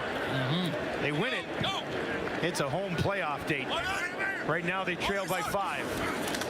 Mayer quickly finds a target. Duncan Busby takes it down, and might be just short of a Saskatchewan first. Well, you know, and remember, Jake Mayer, one of his starts was against the BC Lions. He's 1-1 when he started for Trevor Harris this season, and one of them was against the Lions. Ball pops out here, and the BC Lions are on it. They got it. They left Jake Mayer in the game for the short yardage situation, and it looks like he bobbled that ball as he tried to take it to the left. Let's give you another look at it. Well, let's take a look, make sure he did in fact lose the handle. Yeah, it was right at the exchange from center, and there it is, loose on the floor. And when you're hustling on the backside and you're around the ball, you're just relentlessly after the football like Matthew Betts is, good things happen. So the BC Lions defense takes advantage of a bobble from Jake Mayer. Usually in those situations, Tommy Stevens most of the year, Cone so far tonight. They leave Jake in there that time, fails to execute. Rourke gets it with 40 seconds. They'll hand it off to Butler. He's got nowhere to go. Driven back by Micah Johnson and Aubrey Miller. Micah Johnson, and again another Michael Couture, the center for the BC Lions. 2 veterans battling to watch the bull rush. Johnson just, I'm just going to use this one right arm to stop this running play. Nathan Rourke's going to have to pull those a couple times, keep that defensive line honest. They're reacting quickly to the tailbacks. 2nd and 8 for Rourke. Gets it away. That's Katoy with 15 seconds on the clock. First down, BC. May not be enough time, but that was a smart play by Katoy. Just straight ahead, get the new set of downs, get another shot, and get back to the huddle, or to the line. Rourke over the middle. Hatcher pushing it ahead. Very close to another first down, and they will give it to him with 7 seconds on the clock. Probably be the real efficient. They're going to try to work the sideline. They got Hatcher down here at the short side right here. Rourke dumps it off for Butler. One hands it, finds midfield, but that will do it. Not able to get up within field goal range with time on the clock for Sean White. And the BC Lions, with a possible home playoff game just sitting there waiting for them, trail by 5 against the Riders, and Trevor Harris standing by with Matthew Shinetti. Well, want to take us through how much you petitioned Corey Mace to stay in the game? I didn't know I was out until like 30 seconds before we were going into the next drive. I was asking Mark what the next call was going to be, and so disappointed obviously, but I trust Coach Mace. Did you get what you wanted to out of those first few drives, and what is the next 10, 14 days going to look like for you in the offense? Yeah, I thought it was a good few drives, 3 scoring drives, and the only one we didn't on was tried to pull the ball back. Just had a double move and didn't quite want to let it go, and I wanted to reset back to the boundary because of numbers and whatnot. But yeah, it's obviously I think we're where we need to be offensively in terms of execution today was good. But yeah, we'll kind of get ready for the 2 weeks from today. But we're going to focus tonight on trying to get this win. We'll see you in the West Final, Trevor. Thank you. Thank you. Well, Kate, even though the Lions want that home playoff game, they're going to have to pick it up in the second half. Riders up 5. Matthew, it is absolutely fascinating right now, alongside Enoch Mwamba, DeVaris Daniels, and Milt Stegall. And at the beginning of the day, I told the 3 of you that the Winnipeg Blue Bombers were going to win. And guess what? The Saskatchewan Roughriders are going into the second half with the lead. Everyone would have been like, yep. No, absolutely not. There's no way. And the fact that, honestly, the BC Lions at this point, a red-hot football team, they've won 5 straight, now are just half a football game away from potentially crossing over and going to Montreal is absolutely wild. Milt, the start for the BC Lions was great in this game. We looked at each other and we're like, okay, here it is. This is the way it's going to be. Time of possession, though, I mean, the Riders are just eating the clock at this point, and they've been absolutely great. What did you take away from the first half? Well, the Riders were saying mission accomplished. They wanted to get their main guys, their starters, Trevor Harris and A.J. Arlett, they wanted to get them some productive play, and that's exactly what happened. Trevor, 10 for 11, 112 yards. A.J., 11 carries, 43 yards. Also a nice catch out of the backfield. Also defensively, they were able to get after Rourke for a couple of sacks. So this team, yes, they want to win this game, but I don't think they're too concerned with that. Their concern was making sure those guys who are going to have close to 2 weeks off got some run, got hit, made some plays. So when they go into the West Final, their confidence is up. For these BC Lions, though, they better come out and play in the second half. Like I said earlier, they do not want to cross over, have to travel across country and face the Montreal Alouettes to make it to the East Final. They don't want to do that. Not at all. And I love the way that the Saskatchewan Roughriders came out tonight, pounding the rock. You got A.J. Alouette running the ball downhill, sending the message loud and clear on how this playoff run is going to go. If I'm BC, the last thing you want is to take a 5-hour flight over to Montreal and have to play in that environment and in front of that crowd with that team, too, against a great quarterback and Davis Alexander as well. So, you know, BC has their work cut out for them in the second half. I'm interested to see how they come out and see if they can get the job done. Yeah, and again, you mentioned, you know, this is mission accomplished. The main guys did their role. They played their role. And right now, they have to be confident if they have to encounter this team, whether it's BC crossing over and they meet in the Grey Cup or in the Western Final. They have a lot of confidence going into his. Guys, Corey Mace is going to put on the film and say, this is what we did to them. They were trying to win the game, and this is what we did to them. But I'm actually very impressed by some of the other guys, the supporting cast. I'm looking at Habakkuk Baldonado, who had one of the sacks. He's a guy that they were very high on, didn't really show up too much in the beginning of the season, but he's coming into his own. And then Nelson Lacombo, he's a guy who missed a lot of time and comes back in and gets an interception as well. He's playing very confident right now. These are the guys that you really want to have a little confidence boost outside of the main guys. You talk about the A.J. Ouellette, the Trevor Harrises of the Saskatchewan Roughriders, but these guys, if they can also get a confidence boost going into the playoffs, it'll be a tough team to play for sure. And you know what, we talk about balance too. I mean, the balance of winning this game, you know, ending the regular season on a high note, and for BC, I mean, they need this game. Yes. But right now, Milt, do you agree with what Corey Mace has done in terms of, you know, pulling Trevor Harris at this point? And then in the second half, are there any other guys that you'd like to see maybe sit down right now and get a little rest? I think it's Hardrick. I think he's out of the game. But the thing is, you just can't sit down everyone. You just don't have enough guys on your roster. Of course, you want those backups to get some opportunities, but you just can't sit down everyone.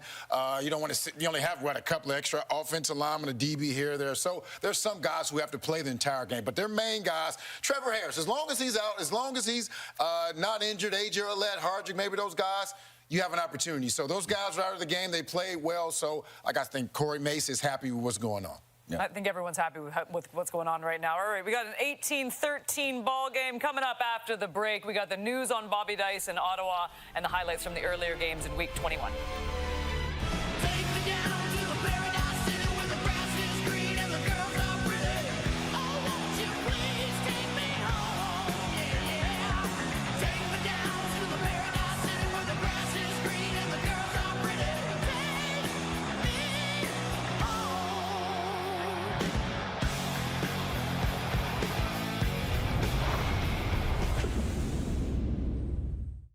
Everything. Let's not beat around the bush here. Alouettes taking on the Bombers earlier today, late in the first half. McLeod Bethel-Thompson getting the start for Montreal. Finds Tyson Philpott, but Evan Holt's going to rip the ball out. Cam Allen recovers the fumble, takes it 42 yards. Bombers would capitalize with a touchdown. Winnipeg, they win their 14th straight sellout, by the way, but they lose Chris Streveler due to injury. Stampeders taking on the second quarter action. Stamp setting up the screen. Justin Rankin. Makes the screen pass, finds the hole, takes it to the house. Divine Scott, what a heads-up play, knocks the ball loose at the 1-yard line. The Stamps recover. Calgary, they win, and they will host a playoff game for the first time in 6 years. 2. The Red Blacks taking on the Tiger Cats. Second quarter action. Ticats up by 9. Bo Levi Mitchell going to hit Tim White right in the end zone. Help pad the lead. Mitchell ends the regular season with a career-high 36 touchdown passes. Ticats, they lock up that East #1 seed. Red Blacks end their season losing 6 straight. And we knew this was coming. Big changes in Ottawa. The Red Blacks announced today that they have relieved head coach Bobby Dice of his duties. Ottawa made the playoffs only once during Dice's tenure as head coach, which lasted 4 seasons. Their final year under Dice was one to forget, ending on a 6-game losing streak and finishing with a last-place record. I do know Bob has been in the business long enough and knows what we sign up for, just like I do. And, you know, all of us aren't happy with where we're at. It's not acceptable. If you're not ashamed to be 4-14 right now, there's a problem with you. And I'm really, like, it's hard for me to shake hands with the fans right now and look them in the eye, because they give us their money, they come here, they come watch us play, and we give them poor performances like that. So very frustrating, very disappointing, and yeah, I can't lie on that. Well, certainly a tough go in Ottawa, but hopefully for Bobby Dice, he can land himself a coordinator job. But he's also getting paid for a year, too. So it's not so bad. Yeah. And by the way, we have a game to finish off at Mosaic. Riders currently up by 5.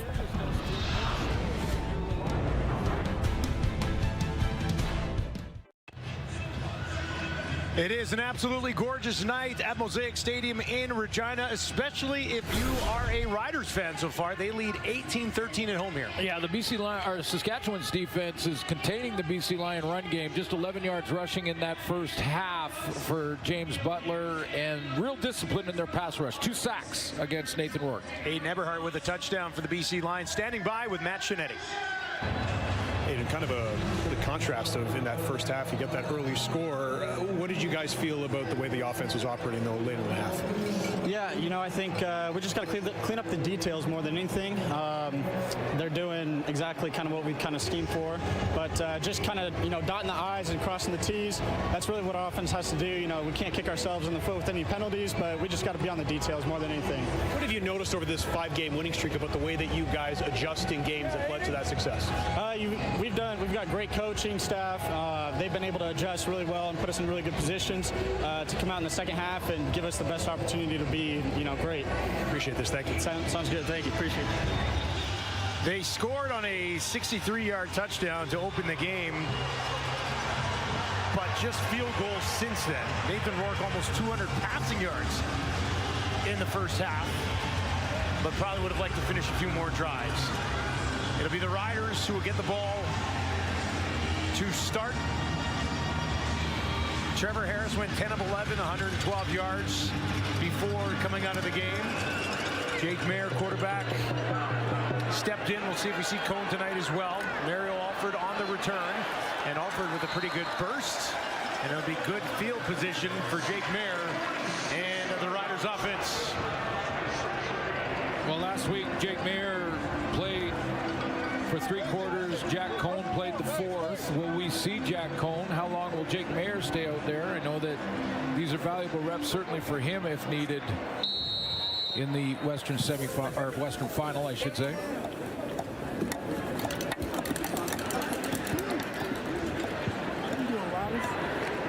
Nice to be with us today. All right, Jake Mayer will start on his own 46. Out in the flat to Tommy Neild. Neild tracked down from behind, but a pretty good pickup on first down. Tackle made by Jackson Finley. Yeah, I remember you mentioned one of his starts against the BC Lions was the win. His numbers weren't great, Jake Mayer's, in that game. I mean, they were pedestrian. 13 of 23, 170 yards, a touchdown throw, and no interceptions. Second series out tonight. He did throw the pick to Jackson Finley.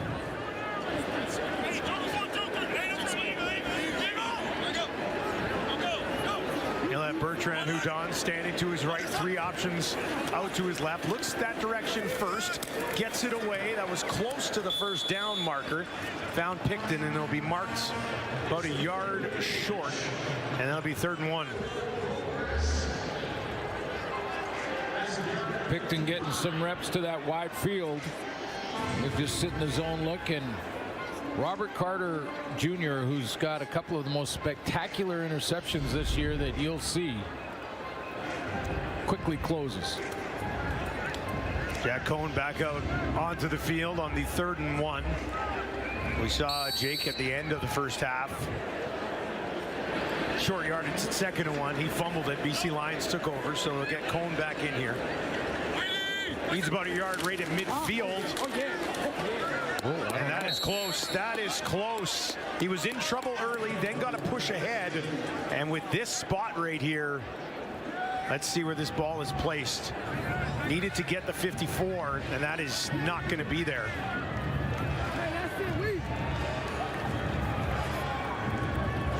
Looks so. Yeah, that is a turnover on downs. They stopped him. That spot is a yard short of what they needed. So confident and so strong in the first half in this short yardage formation. Who got the penetration early? It looked like not even close. It was Hayden Harris, number 48 for the Lions, who is going to knife in there. You see 48, he knifes in there, and then Mike Alway cleans it up, the leading tackler in the league. Big turnover early in the second half. Excellent way to start the half for the Lions defense. Empty for Rourke. Pressure up the middle. Hit as he throws. Down the field, Berryhill tried to make a move, and he'll be wrapped up just outside the 10. Rourke has bounced back up. He's okay, and a big gainer here for the Lions. Yeah, pressure down the middle on Nathan Rourke, and he's going to pay the price. He's just waiting for a split second to get his wide receiver, Berryhill, open. He has that. Now it's a question of will the blitz get there before he can get it out of his hands. Berryhill is wide open along the sideline. I believe that was Caleb Sanders with the hit on Rourke. First catch of the game for Berryhill goes for 43 yards. 1st and 10 for the Lions here from the Rider 12. Rourke gets it away too high and incomplete. Let's go back to that deep throw from Rourke and show you Caleb Sanders, who is going to show you a textbook swim move on Anna Una at guard. That's how you run the swim move up front. One hand into the body, the other swims across. And he's in the backfield. Big hit on Rourke after he did complete the throw, but he made him pay the price. Sanders getting a chance to start with Rose sitting this week. 2nd and 10 for Rourke here. Berryhill move over in the slot to his right. Rourke gets it away, finds Hatcher looking for the end zone. Ball pops out, and it's going to be picked up by Campbell. He's going to go the other way. I thought I might have heard a whistle. Campbell's going to get it to midfield, down to the 40, now to the 30. Will they catch him? No! Touchdown the other way. Campbell does it again. But I thought I heard a whistle down near the end zone.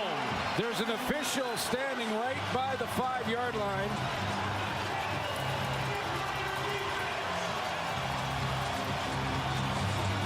Oh boy. Now this is going to be an interesting call, because I thought I heard something too. And did Hatcher cross the plane and it was a touchdown before the ball came out? Had an interesting one last night. And does that ball cross the plane when he reaches? Oh. When he reaches over his head, right? Get the freeze and then a couple more frames. I don't know. Does that cross the plane? Does he still have control at that moment? Different look, different angle.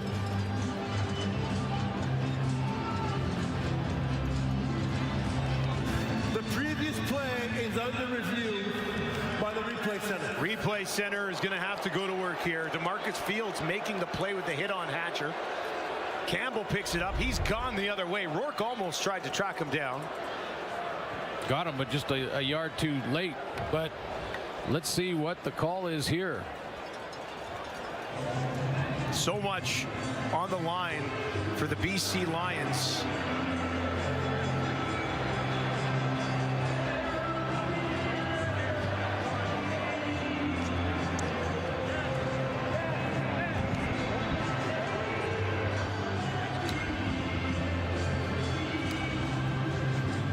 Well, by that reaction, well, we'll see.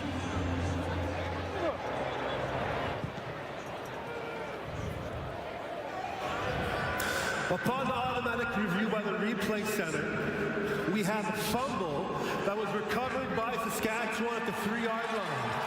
However, since the play was whistled, we can't give Saskatchewan the ball beyond the 3-yard line.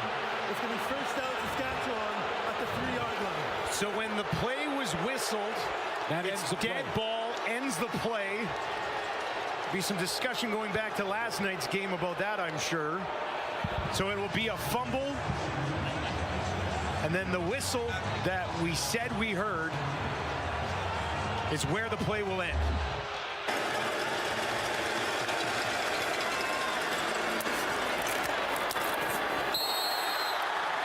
Yeah, you clearly hear the whistle. So they're giving Saskatchewan the turnover, but they don't get the return because when the whistle blows, how many of both teams stopped? We know Tavon Campbell didn't, and neither did Nathan Rourke. But once you hear the whistle, that ends the play. I don't know if either fan base is happy about this. A round of boos at Mosaic. Riders will take over here. I thought I was going crazy. I thought I heard a whistle. Yeah, no, Rated the play. Yeah. Yeah, I did too. Yeah. All right, so 1st and 10 from the Riders 3. High snap. Mayer goes and gets it. Bertrand Houdon. Pretty good carry from the backup running back. And he just keeps going, and that's going to be a first down, I think.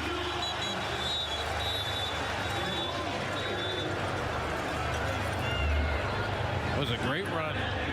Give Jake Mayer a little bit of room. We saw an interesting call, very similar to that last night in Edmonton with Justin Rankin.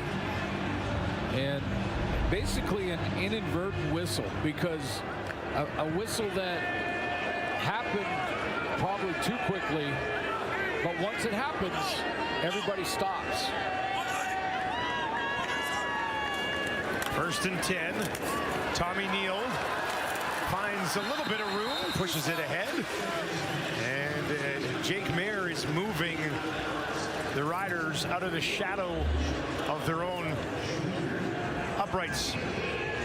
Well, as a play caller for Mark Mueller, it's nice when you can run a play between the center and the guard and get the first 11 yards on your drive, and then a quick swing pass to get the next 11 yards on your drive. Those are really high percentage plays. 2nd and a couple here for Saskatchewan. Mayer wants to throw, gets it away. And that was timed very well. Carter Jr. again there against Bain. And that will bring up 3rd down, and they'll be forced to kick it away. Closes quickly. This is a quick slant, and watch how quickly 26 just closes in on this. 1, 2, 3, sees the break, and bam. That's outstanding defense. First punt of the game for the Riders, just the 2nd punt of the game at all. Mirko averaging just under 47 on the year.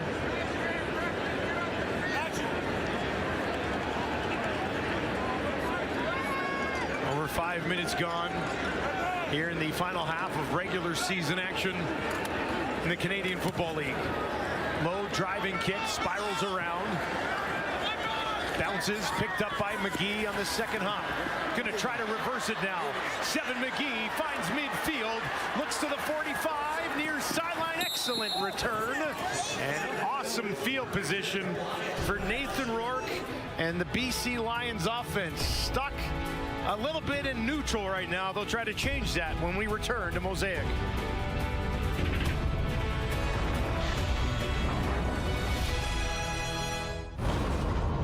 Nathan Rourke and his Lions trailing the Riders by 5. Here's a look at his opening half. Well, this is the opening play of the game. Touchdown throw to Eberhardt. And, and then the Sask defense, even though the numbers look good for Nathan Rourke and that he's on pace for a 400-yard passing game, This defense has made it a one-dimensional offense, so not much running game going on. This drive starts on the 35 of the Riders. They will hand it off to Butler this time. And he gets about 5 yards on first down. So a couple ways I think Buck Pierce can get Nathan Rourke maybe some more time, a little extra time, is to move the launch point. And with the disciplined pass rush, which is usually 4 or 5 men from Saskatchewan, if you move the launch point, you isolate it to just 2 or 3 of them. It doesn't have to be full rollout. It could be off the tackle either side. Move that launch point, give him more time. Empty for Rourke. Gets it away. It is Butler. And with pressure on his back, he's able to haul it in. Seeing a little bit of Aubrey Miller at middle linebacker for Jameer Thurman. He's the guy who makes the tackle. He thought that ball was out. And the Lions move very quick. Rourke on the roll to his right. Finds a man. Spin move by Eberhardt. Looking down to the end zone, and he's in. Touchdown, Lions. Second of the game for Aiden Eberhardt. And BC goes on top. And the crowd's still upset about the whistle. But this is moving the launch point. That Buck Pierce now, little play action roll, get Nathan Rourke out and more time. Now he puts a bind on the defense. Is he going to run or is he going to throw it in behind us? You're wrong either way when Rourke gets outside of containment. Lions will go for 2 to try to make it a 3-point game. Nearing the midway point of the third quarter. Can Rourke find a couple more? Butler will slide out to the bottom of your screen. Hatchwood comes across the face of the quarterback. They hand it off. Nowhere to go. Horvath driven back on the play. Aiden Eberhardt coming into the game had 2 touchdowns this season. This one here is second of the night. Boy, when Nathan Rourke gets outside of contain, you just put a bind on the defense where they have to make a quick decision. I'll show you the options that Rourke has once he's outside and has contained. Now he's got 3 options here. Pass here, or he can run if the defender comes up. And guess what happens? The defender has to make a decision. Do I stay on my receiver or do I come up on Rourke? He decides to come up on Rourke. He throws it behind him. If he stayed back on that receiver, Rourke runs. Here's Alford. Speaking of running, takes it out beyond the 40, but there is a flag about midway through that return. Chris Renee chatting with A.J. Allen on the Riders sideline. Good for A.J. Allen. You know, I mean, I'm not sure. Return holding Saskatchewan number 96. It's a 10-yard penalty. It's going to be first down. TV timeout. We've got a 1-point game at Mosaic. Lions 19, Riders 18. Don't go anywhere. It's been a great season for the Riders. They got 12 wins on the year, and here's some guys who really stood out. Yeah, I thought A.J. Allen had an outstanding season and wasn't getting enough credit for it. So nice to see him on that board. Number 32 on defense, starting linebacker for the Saskatchewan Roughriders, the top-ranked defense in the league. And, you know, Trevor Harris, I think he's in the conversation. I know the whole entire country's really made this a kind of a 2-player race between Nathan Rourke and Bo Levi Mitchell in the East. I think Trevor Harris should be in that conversation as well. Strong case could be built. Here's Mayer, open man. Tommy Neal pushed out of bounds. That's why quarterbacks like him. You throw that, you know, high percentage out to the wide field. He's got lots of room, but watch what he does to the tackler. Turn the corner, get off me. Another couple yards. I was going to say a couple extra yards there, right? Then take the net out and smash into the whatever else. Get out of my way. Big guy, 6'3", over 200 pounds, 26 years old. But can run. 2nd and a yard. The goal on the ground for Hudon, and he's got a first down for the Riders. Great effort from Saskatchewan tonight. We talked about it a lot pre-game coming in. They know what's up. They're going to be hosting. They're one win away, one home win away from going to the Grey Cup. But they are giving the BC Lions all they can handle tonight. They are, you know, and they don't have Keyshawn Johnson. They don't have Dante Myers or Sam Emelis. They're playing right now in the second half. Jake Mayer. Thomas Bertrand-Hudon is playing tailback, not A.J. Ouellette. That can send a message to the opponent. Bertrand-Hudon, upended by Finley, but a good burst right off the ball. Yeah, that message being, you know, these are good football players, and I heard Noah Stiegel talk about it. Like it's not like, I think his terminology was, they didn't just get these backups from the pumpkin patch. You know, these guys have been with the team, so they're very good football players. They're getting a chance to get some reps now, like Bertrand-Hudon. Coming into this game, Bertrand-Hudon was actually averaging 5.4 yards per rush attempt this season. Pretty good number. Now Mayer, one-on-one, deep shot down the field, and that is broken up. T.J. Lee gets a hand on that one. They're trying to find Duncan Busby.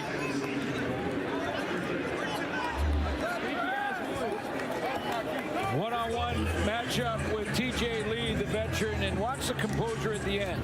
Duncan Busby's got a bit of a step, but he just waits. And as soon as he sees the hand, watch the right hand come from the bottom, straight up through the hands of the receiver. That's textbook. Textbook knockdown. It's almost like he's been doing it for a decade, eh?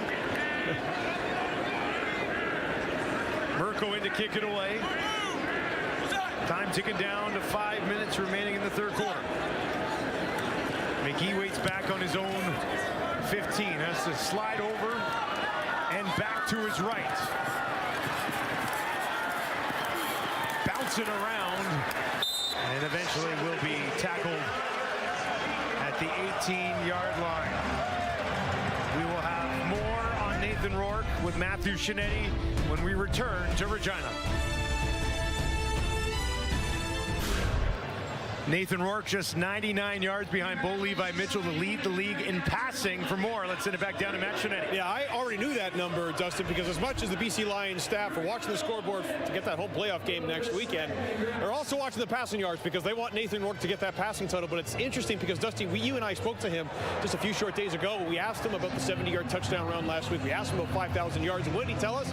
That stuff really isn't important to him. He was wearing his play call wristband because that's what Nathan Rourke always does. He's thinking about improvements. And when he looks around to the other side, the 27-year-old quarterback can look to the 39-year-old quarterback in Trevor Harris and also see that same kind of intent for the details as well. As we were talking to Trevor Harris over the week, he was cutting up film for his receivers and his quarterbacks.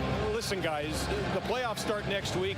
The margin for error is gone, but these two starting quarterbacks know come playoff time, it's all about executing. No more room for improvement.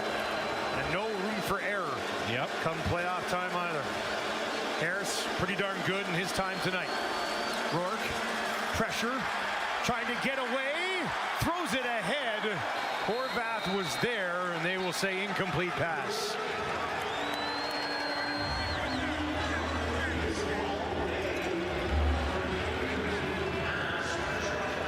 Look at the push from the top of your screen. You got a double team being eaten up, and then again, disciplined pass rush up the middle. That time was Caleb Sanders again. He's showing well tonight, getting his reps for Mike Rose, as you mentioned. Yeah, he's been good this season when getting opportunities as well. Came in with a couple of sacks. 2nd and 10, Rourke wanting to throw, gets it away. Hatcher trying to escape, will not. Held on to. There is no way Aubrey Miller was letting that jersey go, and BC is going to have to punt. You know, just based on the last 2 games and all the playing time that Audrey Miller has been able to get, you know, I think Corey Mace goes into the off-season this year thinking, hey, we got a starter at 47. This guy can play.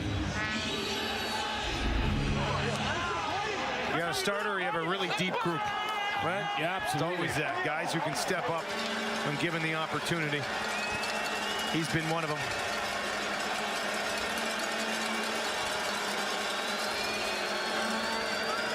Carl Meyer angles one.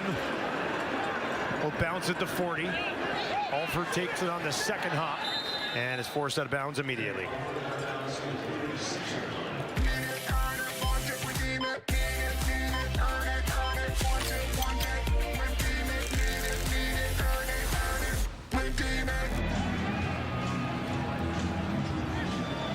All right, Jake Mayer. I wonder if we'll see him through the third quarter, and then maybe Cone gets a fourth again. Mayer 7 of 11 for 63 yards. Had that interception right when he got into the game, but has moved the ball for Saskatchewan. Trailed by 1.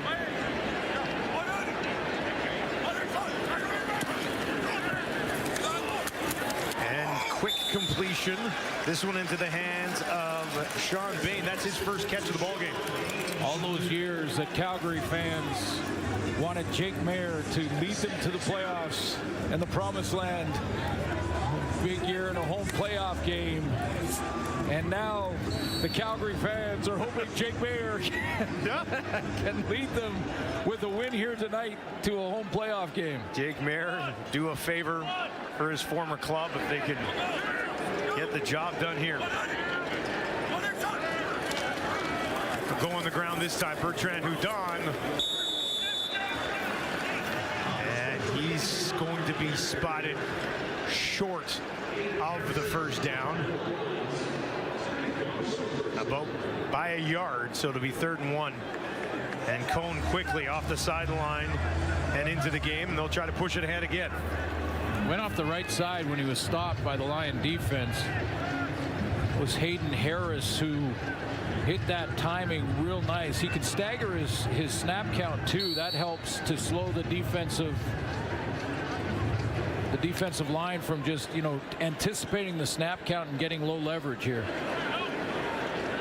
Can BC's defense find a way to get the ball back again? Cone pushing it ahead, straight up, spin move will be enough. That'll be a first down for Saskatchewan inside 2 minutes here in the third quarter. Interesting little bit of motion in the backfield behind Cone on that. And just to make you think? Yeah, to make the D-line and maybe a linebacker take their attention for a split second and then snap the ball. And that keeps you a split second behind the jump there. It also may cause a defensive lineman to jump off sides, and then you get the freebie.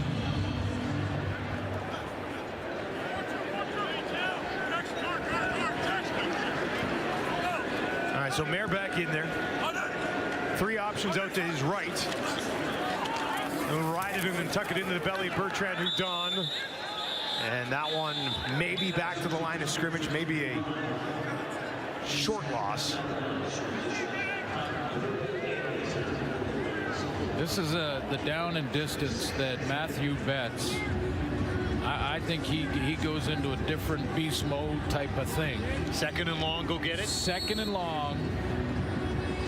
Give me the call from the sideline, coach. As soon as I know what my assignment is, I'm locking in and getting after it. 14 sacks on the season, 9 over a red-hot 3-game stretch.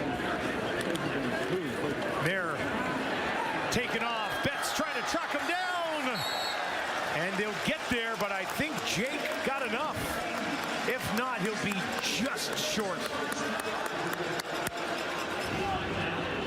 A good pass rush, and Betts is going to get a little extra attention. They got the tailback with Bertrand Houdon out there just to go by him, to make him hesitate a split second, and that second probably got Jake Mayer there. And it did get a first down. Mayer found just enough to move the chains. Final play of the third quarter. A bit of a nail biter to wrap up the regular season.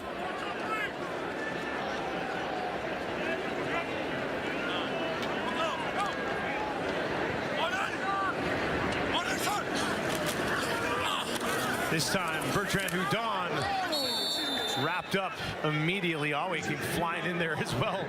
Friendly fire on Josh Woods, who already had him taken care of. 3 quarters in the books. BC Lions trying to wrap up home playoff dates. They're being tested by the Riders. It's 19-18 for the Lions.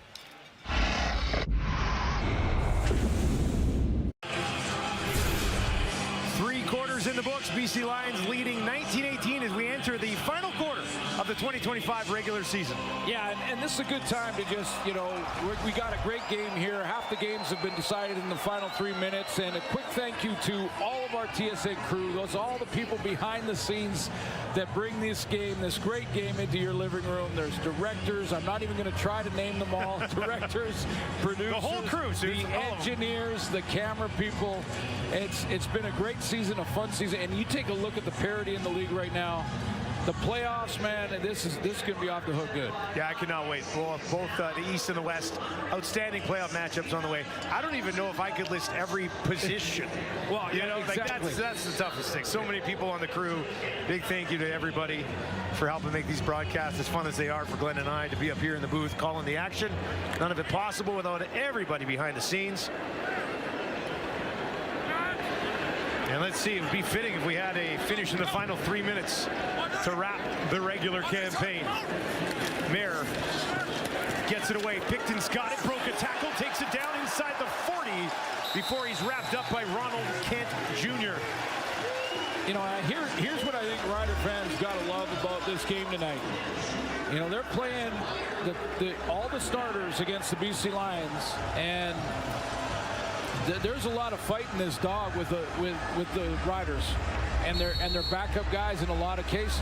You know, I mean, Picton has seen a lot of playing time this year, but this team has put together some long drives on offense, twice as many offensive plays as the Lions with their high-powered, over 300-yard-a-game passing game. Went toe-to-toe with Winnipeg last week with a bunch of guys sitting as well. Tackle broken, first down, picked up. Duncan Busby gets it done. Ronald Kent Jr. on another tackle. You know, this is what I mean about the second effort. You know, who knows where Duncan Busby fits when you look at the lineup of the West Final. I mean, depending on what receivers are back and available. Mayer throwing it quickly again. And broken up. TJ Lee working against Joe. It's the one thing that the Lions can rely on when they're looking at an incomplete pass. When they are looking a little soft defensively, number 6 steps up and says, "Guys, that's enough of that." He's a lead by example guy. They got their leader back, and they haven't lost since he returned. 5 tackles and a knockdown for TJ Lee tonight for Benny's defense. 10th play of this drive for Jake Mayer and the Riders offense. Within field goal range. But they'll look to pick up a first down.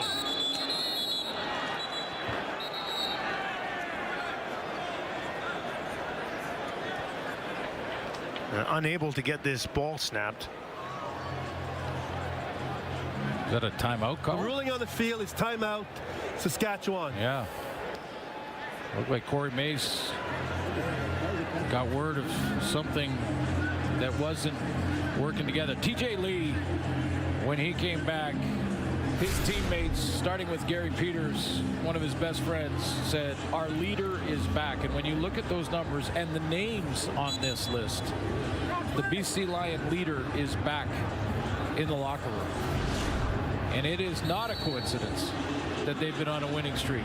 Sometimes that one little catalyst is the difference maker, and TJ Lee has been that guy. Yeah, this is not a guy who's played 10 years somewhere else, and they're trying to bring him in. This is a guy who played a decade with the BC Lions.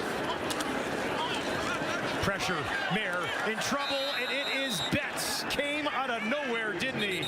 15th sack of the year for Matthew Betts.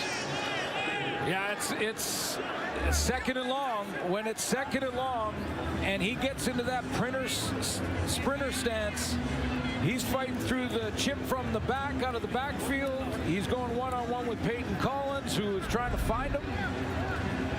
and arrives in Jake Mayer's kitchen real quick. All right, so a chance for the lead for Michael Hughes. He's 1 for 1 in his CFL debut. This is a big chance for him to prove himself here. A 42-yarder. Ball's been popping off his leg pretty good so far tonight. And he makes no mistake there. Lots of leg to go on that one. And the Riders on a field goal go ahead in the fourth quarter. 21-19, 15th sack of the year for Betts.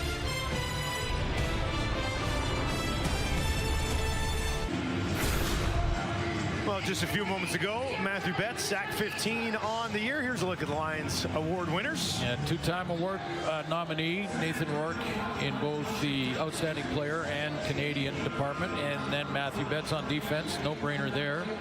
Jarrell Broxton missed a couple of games during the year, but he has been solid all season long. I mean, Sean White's money, so there's that. And Robert Carter, not only those spectacular interceptions, and he has 5 of them, he leads the DBs in tackles. Rourke lays one out near side and trying to find McInnes. He could not. McInnes just 1 catch so far in this ball game. Yeah, I think he was pretty well covered, and that was going to be registered as a knockdown for DeMarcus Fields.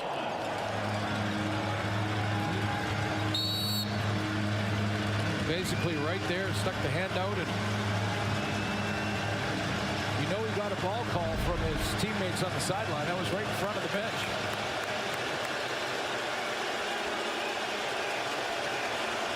Crowd and Mosaic trying to get behind these Riders.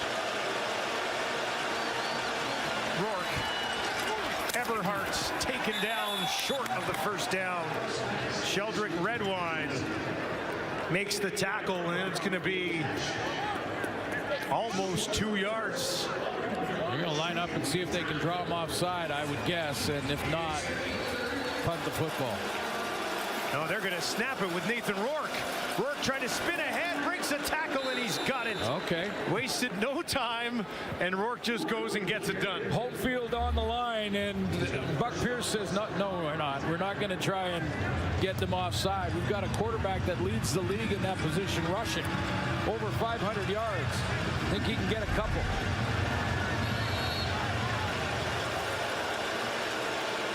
Butler stands directly in behind Rourke.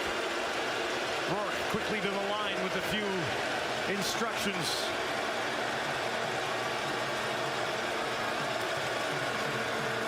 And they will hand it off, but it goes nowhere. Butler has been contained tonight. Yeah. Prior to that, he had just 11 yards, and that's just back to the line of scrimmage. Well, this is the hallmark of a Corey Mace defense, is that they stop the run. You know, they did it last year. They're doing it this year. First in the league. Under 80 yards a game allowed rushing, and the #1 ranked defense. One of the main reasons that they're the #1 team record-wise in the league. Just 78.2 yards allowed on the ground per game by Saskatchewan. Empty backfield for Rourke. Goes to Cotoy, and he's going to be stopped at the 49. That's a 52-yarder, 51-yarder. No, it'd be about a 55, 56-yarder. You're on the wrong side, yeah. So it will not be a field goal attempt at all. They will punt it away, play the field possession game. Bain goes back to return, not Alford. Carl Meyer on a 3rd and 3, called into work. Just the 3rd punt of the game for Mayer. Hangs it up there. Bain takes it at the 10. And he'll be wrapped up and taken down immediately. Poinson with the special teams tackle. And we've got an excellent finish coming up at Mosaic Stadium.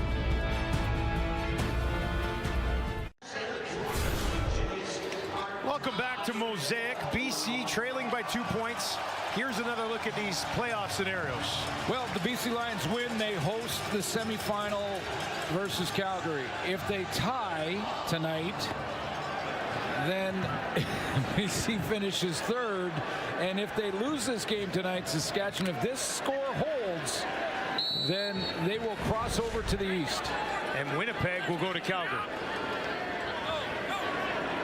We got just under 9 minutes to figure out exactly what this playoff picture is going to look like. Here's Mayer, gets it away. Joe's got it, and he's got a first down for Saskatchewan. A drive starter from Joe. Well, there's a lot of traffic in there and pretty good coverage on the run from Joe here on this crossing route. And that's TJ Lee breaking hard on it, but Jake Mayer confidently puts it right where he has to.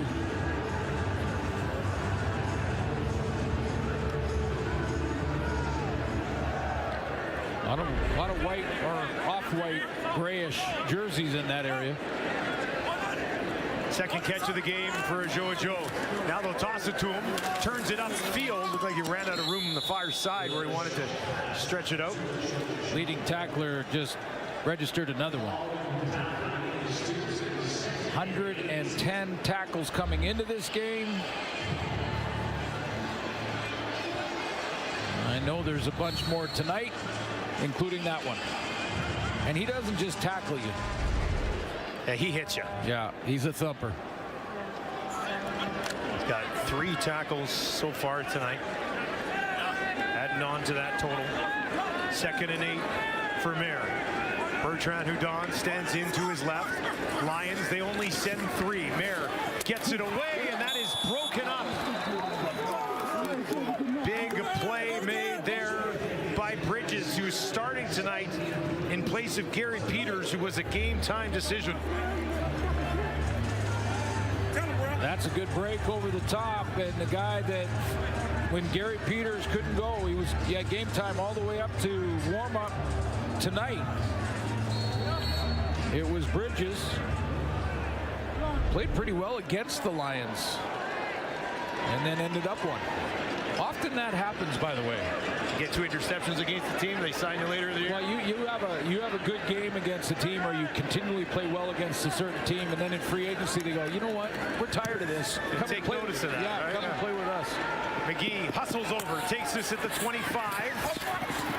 Good burst. They're going to say he stepped out of bounds at the 37. Nathan Rourke in an offense that's been fired for the second half of the year, trying to find a way to a home date.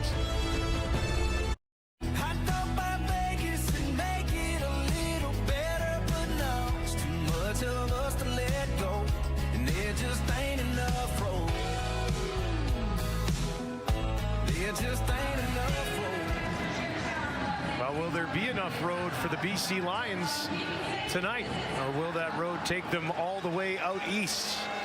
I'm impressed with the Riders here tonight. They know that they're going to be hosting that West Final, but the guys that they dress tonight playing outstanding. Rourke under pressure again. He's got to take off. Now he wants to throw, and he has a quick completion to McInnes. One of the weapons that they haven't really taken advantage of tonight has been either James Butler or the combination of Butler and Xander Horvath, largely because of the Saskatchewan run defense. So it's scramble mode, but looked kind of dangerous when they got Rourke on the run. 3 to the left, 3 to the right for Rourke. Finds Catoy, and Catoy has a first down for the Lions as well. Miller there on the tackle for the Riders defensive unit. Zone drops. Rourke with the lightning recognition, and bang. No chance. Another 300-yard game for Rourke. Now drops it over the top. And Catoy hauls that one in as well. 12th 300-yard game of the year for Nathan Rourke, and then immediately goes back to Catoy. Yep, 3 receiver trips to the wide side of the field. And Catoy just has to get past that first level of linebackers, and that's where Nathan Rourke drops it to him. Catoy didn't have a catch last week. He's got 4 for 52. Now Rourke finds McInnes. Oh boy, Redwine came in there heavily, didn't he? Yes, he did. Yes, he did. You can hear that all the way up here. Good that both players jump up and back to the huddle. Watch this. Oh, ouch. Starting to sound like playoff football around the corner.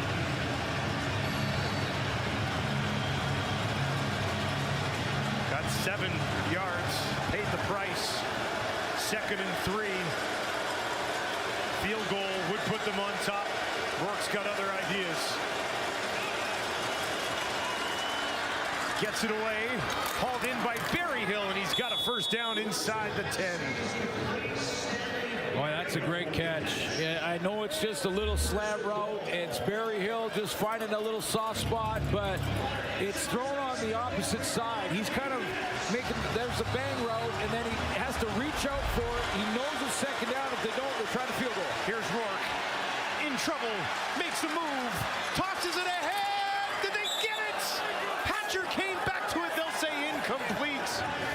Rourke out of desperation, just tossing it towards Hatcher. Well, any potential touchdown or touchdown is automatically reviewed by the replay center. So Keon Hatcher got up saying he caught this. He's saying he caught it. Since this is a potential scoring play, the replay center will automatically review this last play. Automatic review. Well, they're going to take an automatic look at it, as Suit said. I could see why they might have not called it a touchdown field. So it was close, but it looks like he got his hands under it. Well, his hands and his arm. Yeah. But I think this is probably going to be a touchdown, but could be wrong.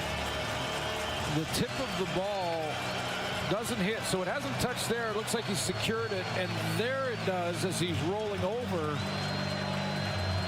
But if he has secured the ball with his hands underneath it, well, we'll see what they rule.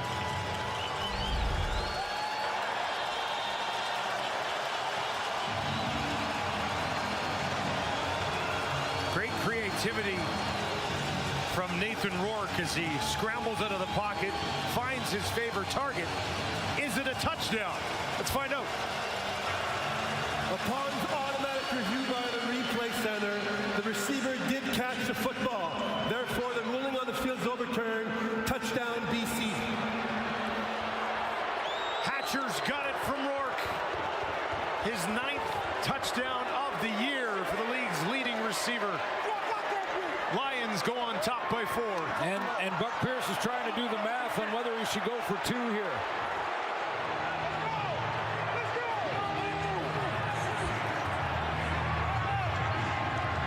But yeah, that's a little playground ball right there. Scrambling around, keeping the play alive, and then finding his favorite target with that underhand toss for the touchdown and to take the lead. Well, and a great job by Hatcher coming back to that football. And securing it. Yeah, outstanding catch. Sums up his season nicely. They are going to go for 2. Up by 4, they will go up by 6. If they can get it. Riders defense has found a way most of the night. Rourke, far side, drops it in there. Hatcher again, got it. Wow. Held on to it under pressure. And one of the most dangerous men in the league comes up big. That's pretty well covered on the outside. Quick out from Hatcher.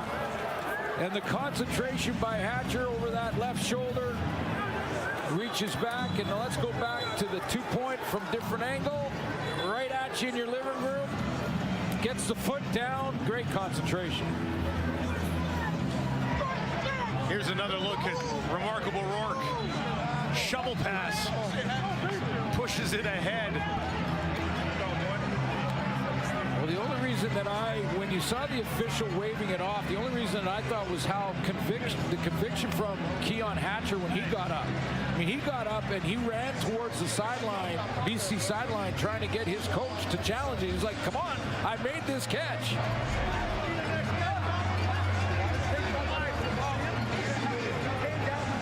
What a season for 4. Lions lead by 6. Bain on the return. It's a pretty good one. Decent field position for Jake Mayer and the Riders as they try to ruin this BC Lions dream of having a home playoff day. Hatcher's caught all 7 balls thrown in his direction. 75 yards and a touchdown. Rourke is at 368 yards, 23 of 28, and 3 passing touchdowns. Lots of time here in this drive for Jake Mayer. He doesn't have to abandon the run. That balance in the offense has been excellent for Saskatchewan in this game. Rourke is now just 6 yards back. Bo Levi Mitchell in that passing title race. They'll hand it off on first down. Clock ticks towards 3 minutes. Even a 3-yard gain in the run and first down allows Jake Mayer to go to like a bubble screen and still pick up the first.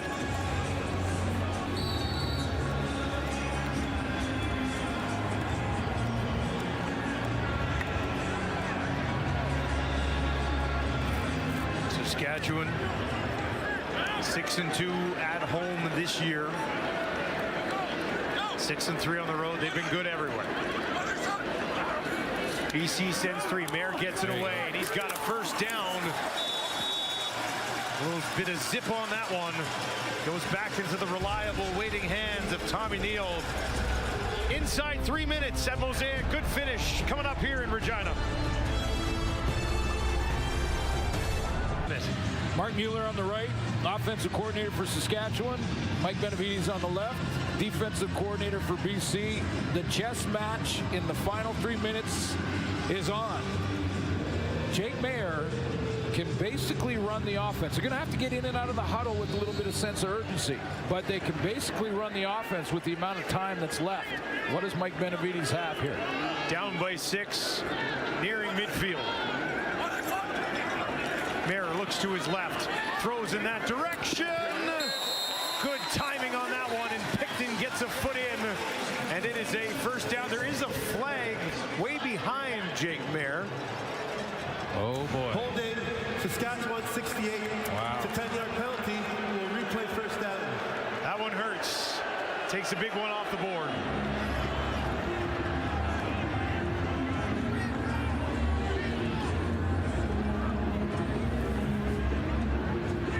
See the matchup. Yeah, that's an inside pass rush move by Dwayne Hendricks. And holding on Noah's Earth. So 1st and 20 now for Mayer. Lions send 4. Dumps it off Bertrand Hudon. Can he make a couple of guys miss? He does. Pushes it out almost to midfield. Got the penalty yards back and then some. And a second and reasonable coming up for the Riders. Passing down, but again, the extra couple of yards just opens up another page in the playbook for Mark Mueller.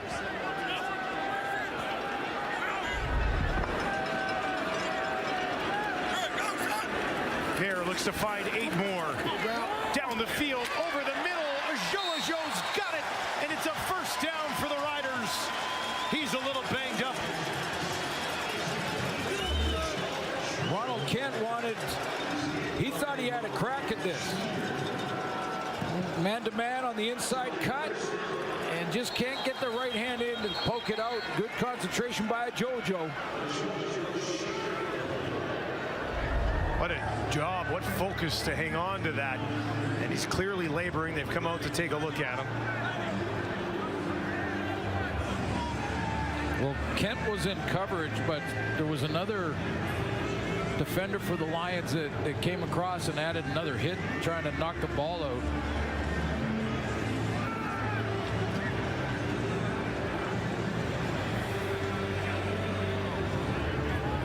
May have been linebacker Ben Holatic. There's the crossing route there. And yeah, that's Holatic he's getting him in his crosshairs. Leads with the shoulder. Did his left leg get kind of tied up a little bit in there? Look. Yeah. He's up. Clean hit. Looked like he'll be okay. Yeah, he's running off the field. He's a big, powerful man.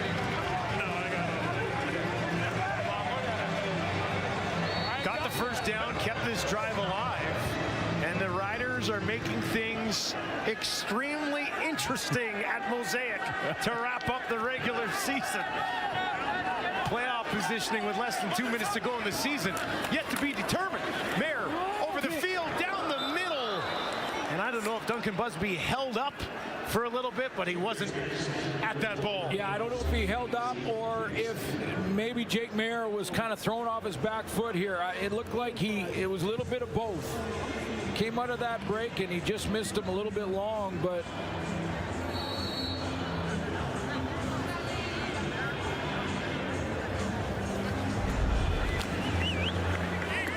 you're going for it.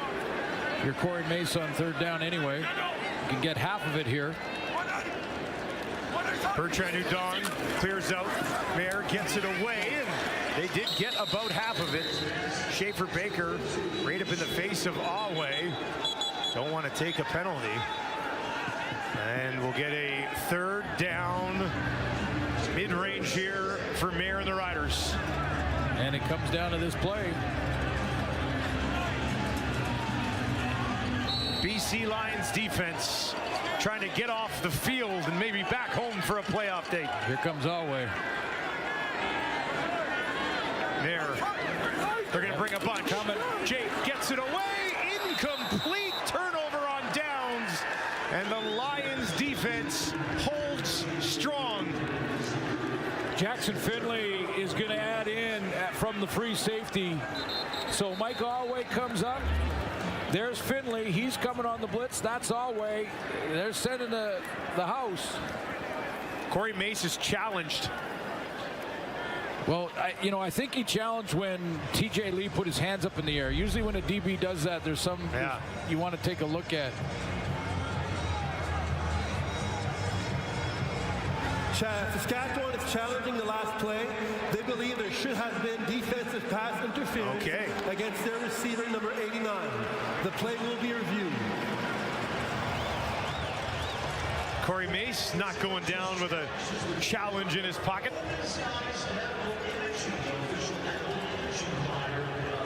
TJ Lee was in coverage on Schaefer Baker. There's Schaefer Baker there. TJ Lee, he's going to run that in route. And you be the judge. Is this enough for pass interference? Slight bump.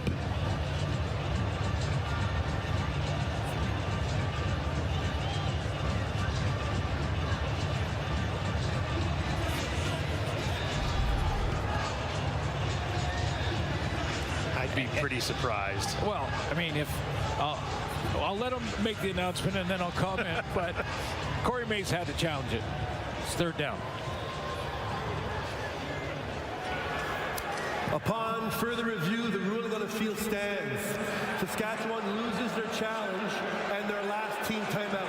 It's going to be first down to BC. I think you could tell from Mace's reaction he wasn't expecting anything different. Exactly. And, I mean, if that's pass interference, let's take the pads off, put flags on, and we'll just... Which is also a fun game, but an entirely different sport. Tons of fun, but completely different.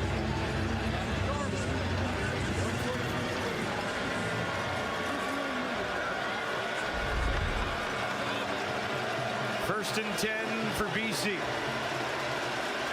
They'll give it to Butler.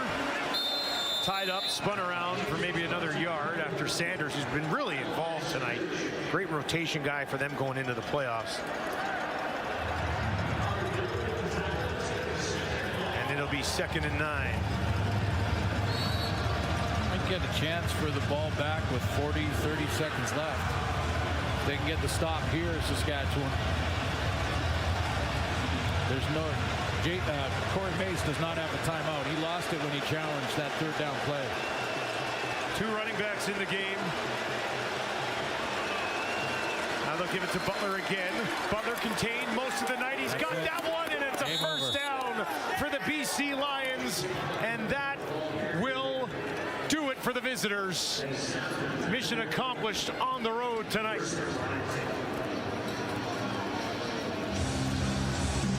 Big block from Justin McInnes. It's going to be off the left side offensively. Stop it right McInnes comes up right there with a nice block to seal any type of scrape from the linebacking core. And he gives his teammate James Butler the edge.